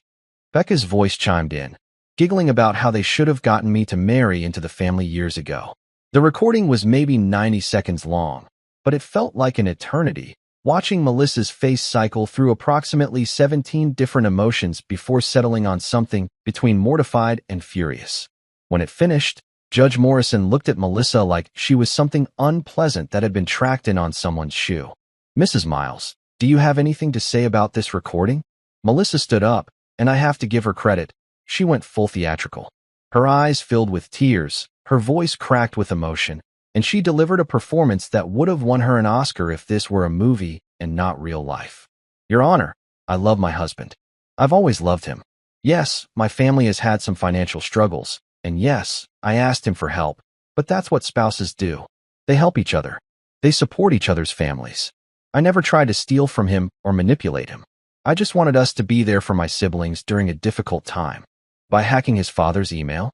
Judge Morrison asked, clearly not buying any of this. I didn't hack anything, Melissa protested, the tears flowing freely now. I knew his password because he'd mentioned it in conversation once. I was worried about our finances, about whether we could afford to help my family, so I checked to see how much he was sending to his father. That's not a crime. That's just being concerned about our household budget. Marcus leaned over and whispered to me, should I mention she tried to transfer 10 grand from your savings? I looked at him, looked at Melissa crying her perfectly calculated tears, looked at her siblings sitting there like they were the victims in this situation, and said, loud enough for the microphone to pick up, yes. But make it sound like a bedtime story. Marcus grinned, stood back up, and said, Your Honor, if I may add one more piece of evidence to demonstrate Mrs. Miles's concern for the household budget. He pulled out bank statements, highlighted and annotated, showing a transfer attempt from my savings account to Melissa's personal account. $10,000. Initiated at 2 in the morning on a Tuesday when I was asleep. Rejected by the bank's fraud detection system because it flagged the transaction as suspicious. The judge's eyebrows climbed so high they nearly touched her hairline. She took the statements, read through them slowly, and then looked at Melissa with an expression that could have frozen hell. You tried to transfer $10,000 from your husband's account while he was sleeping? I was going to tell him. Melissa stammered, her tears suddenly looking a lot less convincing. It was just temporary. I was going to pay it back. With what money? Marcus asked, his voice dripping with the kind of polite skepticism that destroys people in court. You haven't had a job in 8 months. You've spent an average of $4,000 a month on personal purchases. Where exactly were you planning to get $10,000 to pay back your husband? Melissa opened her mouth, closed it, opened it again like a fish trying to breathe air. Her lawyer looked like he wanted to disappear into the floor. Troy, Becca, and Lily were all staring at different corners of the room, suddenly very interested in the architecture. Judge Morrison shuffled through the papers, made some notes, and then looked up with the kind of expression that meant someone's day was about to get a whole lot worse. I've seen enough. Mr. Miles, I'm granting your petition for divorce. Mrs. Miles, you and your family are hereby issued a restraining order for unauthorized access to private information and attempted financial fraud. You are to stay at least 500 feet away from Mr. Miles and his father at all times. Any violation will result in immediate arrest and criminal charges. She banged her gavel, and the sound echoed through the courtroom like thunder. We're done here. Next case. Melissa's lawyer tried to object, but Judge Morrison was already gathering her files and standing up. The bailiff gestured for us to exit, and Marcus packed up his briefcase with the satisfied efficiency of a man who'd just won exactly what he expected to win. As we walked out of the courtroom, I could hear Melissa behind me, her voice rising in pitch as she tried to argue with her lawyer, tried to explain, tried to somehow undo what had just happened. Her siblings were arguing with each other, playing the blame game. Troy accusing Becca of making things worse by being on that recording, Lily snapping at both of them for being idiots. In the hallway, Becca caught up to us, her face red with anger and humiliation. She pointed at me like I was personally responsible for ruining her life and hissed, You're going to regret this. All of this. We're family, and you just destroyed that. You'll regret it. I stopped walking, turned to face her, and felt something settle in my chest that might have been peace, or might have been exhaustion, or might have been the simple satisfaction of finally being free. I smiled, not the fake polite smile I'd been wearing for years, but a real genuine smile that came from somewhere deep and honest. I already did regret it, I said calmly. That's why we're here. Marcus put his hand on my shoulder, steering me away from the train wreck that was Melissa's family imploding in a courthouse hallway, and we walked out into the sunlight. Behind us, I could hear them still arguing, still trying to figure out who to blame, still refusing to accept that maybe, just maybe, they were the architects of their own disaster. The fresh air hit my face, and I took a deep breath, the first truly free breath I'd taken in what felt like years. You know that saying about how news travels fast in small towns? Well, it turns out news travels at approximately the speed of light when that news involves someone trying to scam their husband and getting absolutely destroyed in court. Melissa and her siblings lived in one of those Florida towns where everyone knows everyone, where the local diner is also the community gossip hub, and where a juicy scandal spreads faster than a wildfire in a fireworks factory. Within 48 hours of our court date, everyone within a 50-mile radius knew that Melissa Miles had hacked her father-in-law's email, tried to steal 10 grand from her sleeping husband, and got slapped with a restraining order for her troubles. I didn't have to do anything. Didn't have to post on social media, didn't have to tell anyone my side of the story, didn't have to engage in any kind of public relations campaign. The court records were public, the restraining order was documented, and apparently Richard the busbench lawyer had a secretary who was cousins with someone who worked at the local grocery store. And that's all it took. The truth spread like butter on hot toast, and there was absolutely nothing Melissa or her siblings could do to stop it. I found out about the fallout through my dad, who called me one evening about a week after the trial, laughing so hard he could barely get the words out. "Son," he wheezed, "you need to hear what's happening down here. It's like watching dominoes fall, except the dominoes are people's reputations and terrible life choices." Becca's boutique was the first casualty. Turns out when people find out you're part of a family that tried to financially exploit someone, they're not super eager to buy your overpriced sweatshirts with motivational slogans. Her Instagram page, which had been struggling along with about 300 followers, half of which were probably bots, lost 200 followers in 3 days. The comments section became a war zone of people roasting her business model, her ethics, and her fashion sense. Someone created a parody account called Mood Unemployable that got more engagement in a week than her real account had gotten in 3 years. Her physical boutique space, a small corner shop she'd been renting month to month, emptied out faster than a movie theater after someone yells fire. She'd had maybe 5 regular customers, and all 5 of them apparently decided that supporting local business was only important when the local business owner wasn't part of a criminal conspiracy.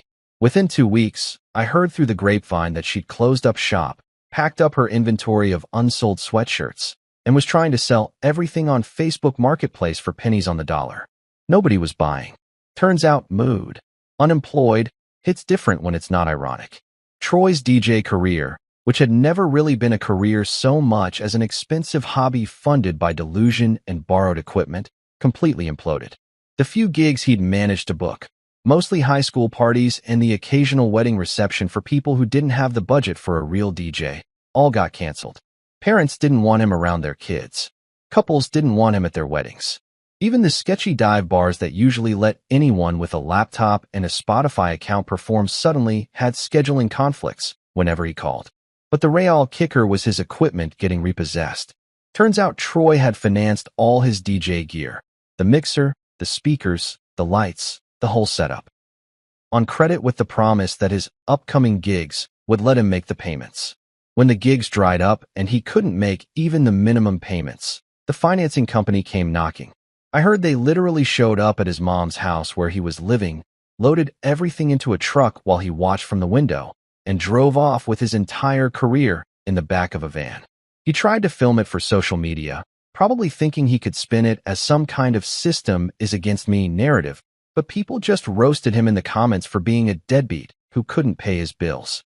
Lily's situation might have been the most poetic, though. She'd been so convinced that cryptocurrency was her ticket to financial freedom, spending hours every day watching YouTube videos about blockchain and following Twitter accounts with names like Crypto King and Moonlumbo, convinced that she was just one good investment away from never having to work again. She'd put whatever money she had, which wasn't much, considering she'd never held a job for more than 3 months, into various coins with increasingly ridiculous names. Moondoge, Safe Elon Mars, Baby Floki Shib, all the greatest hits of obvious scams and pump-and-dump schemes. The market crashed about 2 weeks after our trial. Not the whole market, just the specific garbage tier meme coins that people like Lily thought were going to make them rich. Her portfolio went from maybe $2,000 to about $63 overnight. She posted this long, rambling rant on Twitter about how crypto was supposed to be the future and how the system was rigged against regular people, completely missing the irony that she tried to rig a different system against her own brother-in-law like a week earlier. But my favorite part of her downfall was the YouTube channel. She decided, in her infinite wisdom, that she was going to become a crypto influencer and start a YouTube channel teaching people about digital currency. She bought a ring light, set up a green screen in her bedroom, and filmed this elaborate introduction video where she talked about her journey in crypto and how she was going to help people achieve financial freedom. She edited the whole thing, added music, created a thumbnail with her face and the words "Crypto Queen" in aggressive font, and uploaded it with all the confidence of someone who'd never experienced consequences before. The video got exactly 47 views, 32 of which were probably her refreshing the page, and the comment section was absolutely brutal. People found out who she was, connected her to the court case, and descended on her channel like a swarm of very articulate bees. Every comment was some variation of, "Aren't you the girl who tried to scam your sister's husband?" Or, "Maybe focus on getting a real job before teaching people about money?" Or my personal favorite, "The only thing you should be influencing is a decision to stay off the internet." She deleted the video after 3 days, but of course, someone had downloaded it and re-uploaded it to a cringe compilation channel, where it got about 15,000 views and became a minor meme in certain corners of the internet. She tried to copyright strike it, but apparently you can't copyright strike videos that are considered commentary or criticism, so it just stayed up there, a permanent monument to bad decisions and worse financial advice. The real poetic justice? She forgot to pay her internet bill. For someone who spent her entire life online, who'd built her whole identity around being digitally connected and crypto-savvy, she somehow couldn't manage to pay the $60 monthly fee for Wi-Fi. Her service got shut off, and she had to go to coffee shops to use their internet, where she'd sit for hours nursing a single small coffee while the staff gave her increasingly annoyed looks. About a month after the divorce was finalized, I found myself sitting in a therapist's office that looked like it had been decorated by someone who really wanted you to feel calm. Soft beige walls, paintings of peaceful landscapes that probably came from HomeGoods. One of those tabletop Zen gardens with the tiny rake that nobody actually uses, and a diffuser pumping out lavender essential oils like it was trying to aromatherapy me into a coma. The chairs were that perfect level of comfortable where you could sit for an hour without your back hurting, but not so comfortable that you'd fall asleep, which I'm pretty sure was intentional design. Dr. Sandra Brooks sat across from me with a notepad and the kind of patient expression that suggested she'd heard everything at least twice and nothing surprised her anymore. She was in her 50s, with gray hair. She didn't bother dyeing, and glasses that sat on a beaded chain around her neck like a librarian from a movie. She had the patience of a saint and the bullshit detector of a seasoned detective, which was apparently exactly what I needed. "So," she said, after I'd spent the first 15 minutes of our session giving her the highlight reel of my marriage and divorce, "how are you feeling about all of this?" I leaned back in my chair, considered lying and saying something emotionally mature like, "I'm processing," or "I'm on a journey of healing," but decided that if I was paying $200 an hour for therapy, I might as well be honest. I feel like I just escaped from a cult, except the cult was my marriage and the doctrine was "give us all your money." She smiled, just a little. That's actually a pretty accurate analogy. Financial abuse is a real thing, and it sounds like you experienced it alongside emotional manipulation. Is it still abuse if I kind of let it happen? I asked, which was the question that had been bothering me late at night when I couldn't sleep. Like, I saw the red flags. I knew something was wrong, but I just kept going along with it because I didn't want to be the bad guy or cause drama or admit that I'd made a mistake. That's not letting it happen, Dr. Brooks said firmly. That's being conditioned over time to normalize behavior that isn't normal. It's like the metaphor about boiling a frog. If you turn up the heat slowly enough, the frog doesn't realize it's being cooked until it's too late. Your wife and her family didn't start out asking you for $10,000. They built up to it gradually, testing your boundaries, seeing what you tolerate. So what you're saying is I'm a boiled frog. What I'm saying is you were in an abusive situation and you got out, which takes courage and self-awareness that a lot of people never develop. I sat with that for a moment. I make jokes about everything, I admitted. Like, even when I'm talking about serious stuff, I can't help but be sarcastic or funny about it. Is that bad? Am I deflecting? Dr. Brooks adjusted her glasses, gave me that look that therapists give when they're about to drop some wisdom that you're going to think about for weeks. You deflect pain with sarcasm, she said simply. It's a coping mechanism, not necessarily a bad one, as long as you're also actually processing the emotions underneath the jokes. Of course I deflect with sarcasm, I said. It's cheaper than drinking and more socially acceptable than screaming into a pillow. She laughed at that, a real genuine laugh that made her seem less like a therapist and more like a person. See, that's actually healthy. You're aware of what you're doing and why you're doing it. Humor is a valid way to process trauma, as long as it doesn't become the only way. We spent the next several sessions unpacking my marriage, my tendency to people please, my fear of confrontation that came from being raised to be polite above all else, and my habit of setting myself on fire to keep other people warm. Dr. Brooks had this way of asking questions that made me realize things I'd been deliberately not thinking about, like how I'd basically trained myself to prioritize everyone else's comfort over my own, or how I'd equated being a good person with being useful to others. You're not a vending machine, she told me during one session.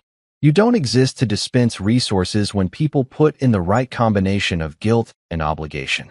You're a person with needs and boundaries, and enforcing those boundaries doesn't make you selfish. It makes you healthy.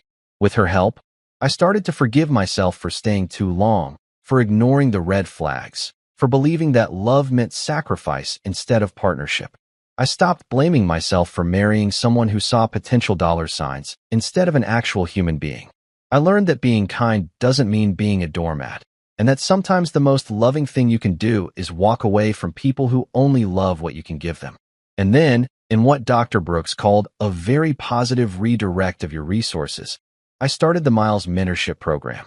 It was a small scholarship fund for underprivileged students who wanted to learn tech skills and financial literacy, the kind of program I wish had existed when I was eating ramen and teaching myself to code from free YouTube tutorials. The irony wasn't lost on anyone. The guy who got financially abused now teaching people how to manage money and avoid exploitation. That's actually perfect, Dr. Brooks said when I told her about it. You're taking your painful experience and transforming it into something that helps others. That's like textbook healthy coping. Plus it's tax deductible, I added. And there's the deflection, she said, smiling. But yes, that too. 6 months after the divorce was finalized, Dad drove down from Jacksonville to visit me in Orlando. He'd been talking about making the trip for weeks, saying he wanted to see my apartment, check out the city, maybe catch a Magic game if we could get tickets. But I knew the real reason. He wanted to make sure I was actually okay. Not just, I'm fine, okay, but genuinely, honestly, mentally stable okay. That's what good fathers do. They show up.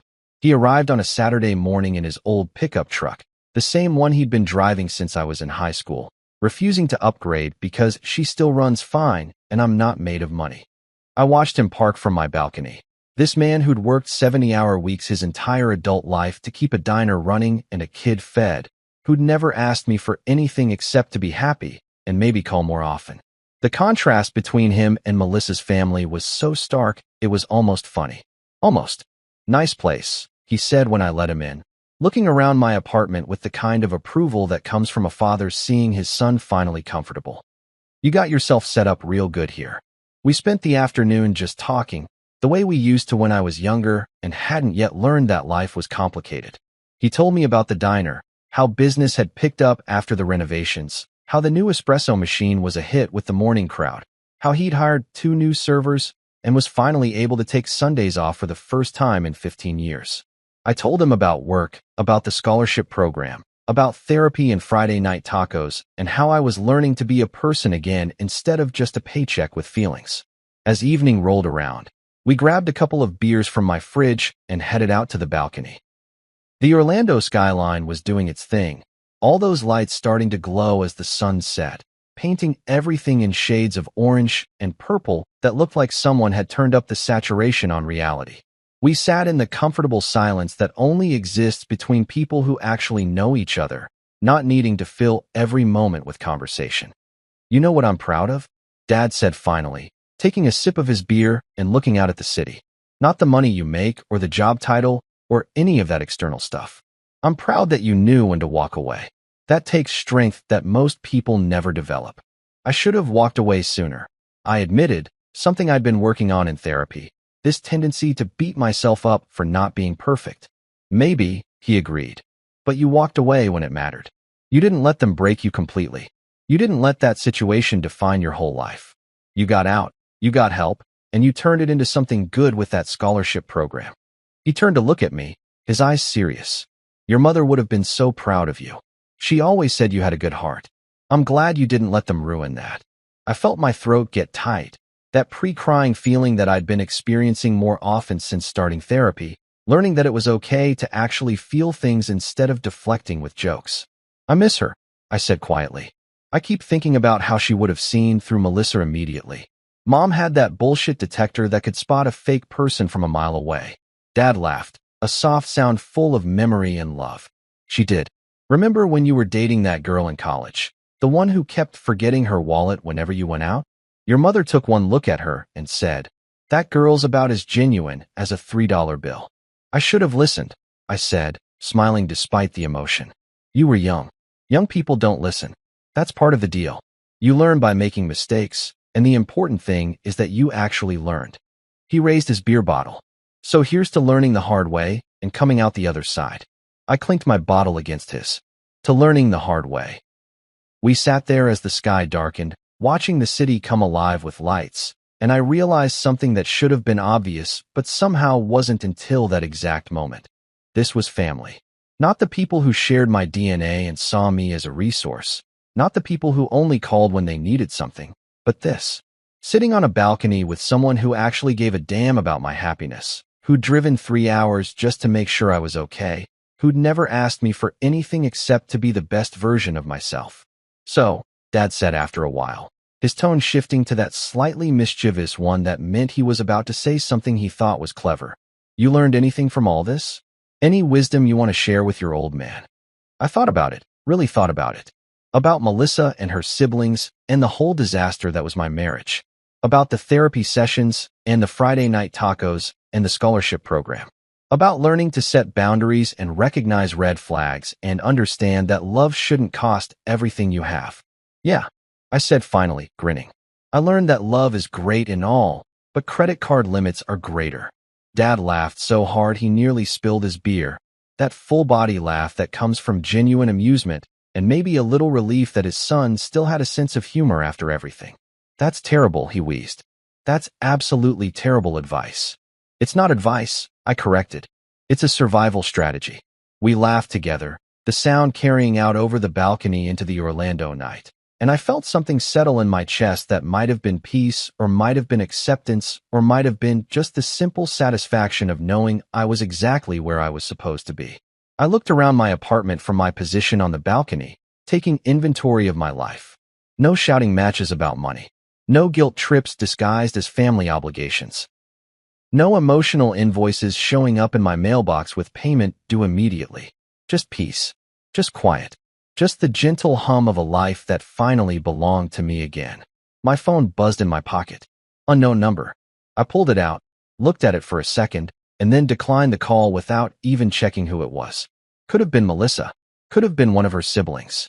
Could have been a telemarketer trying to sell me car insurance. Didn't matter. I had boundaries now.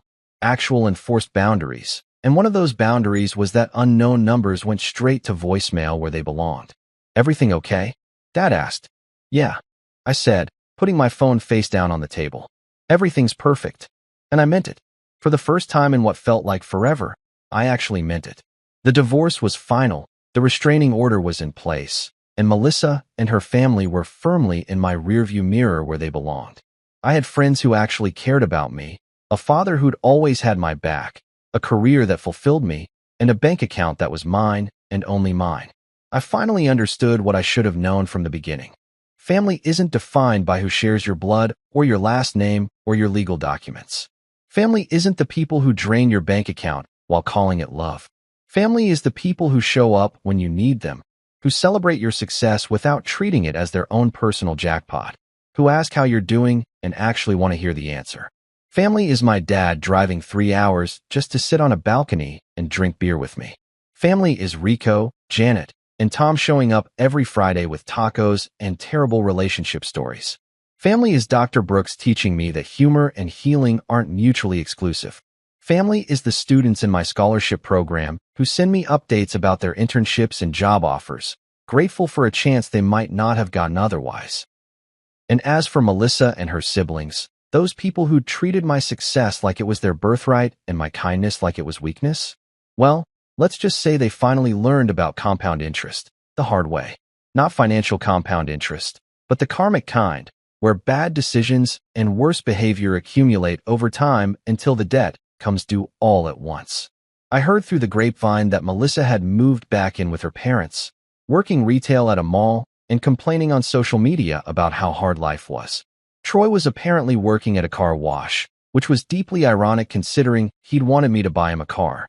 Becca had given up on her fashion empire and was selling insurance, which seemed fitting somehow.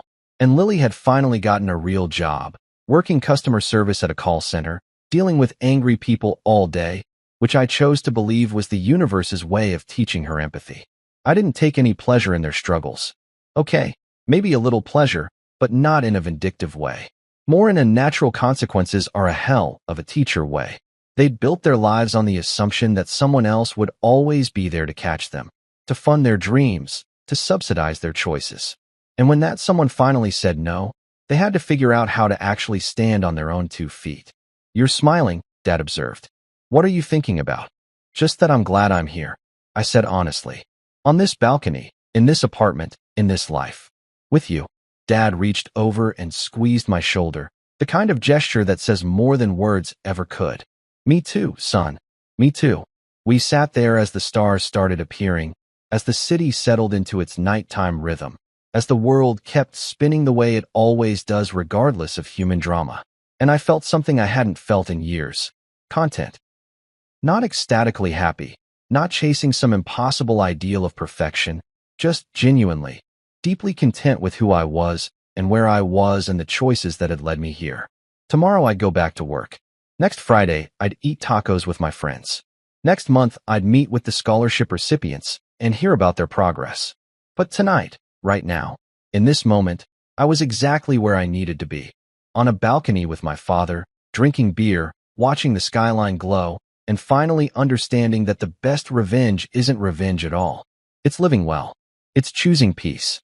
It's building a life so good that the people who try to exploit you become nothing more than a funny story you tell at parties, a cautionary tale about red flags and boundaries, a reminder that sometimes the family you need isn't the one you're born with, but the one you choose.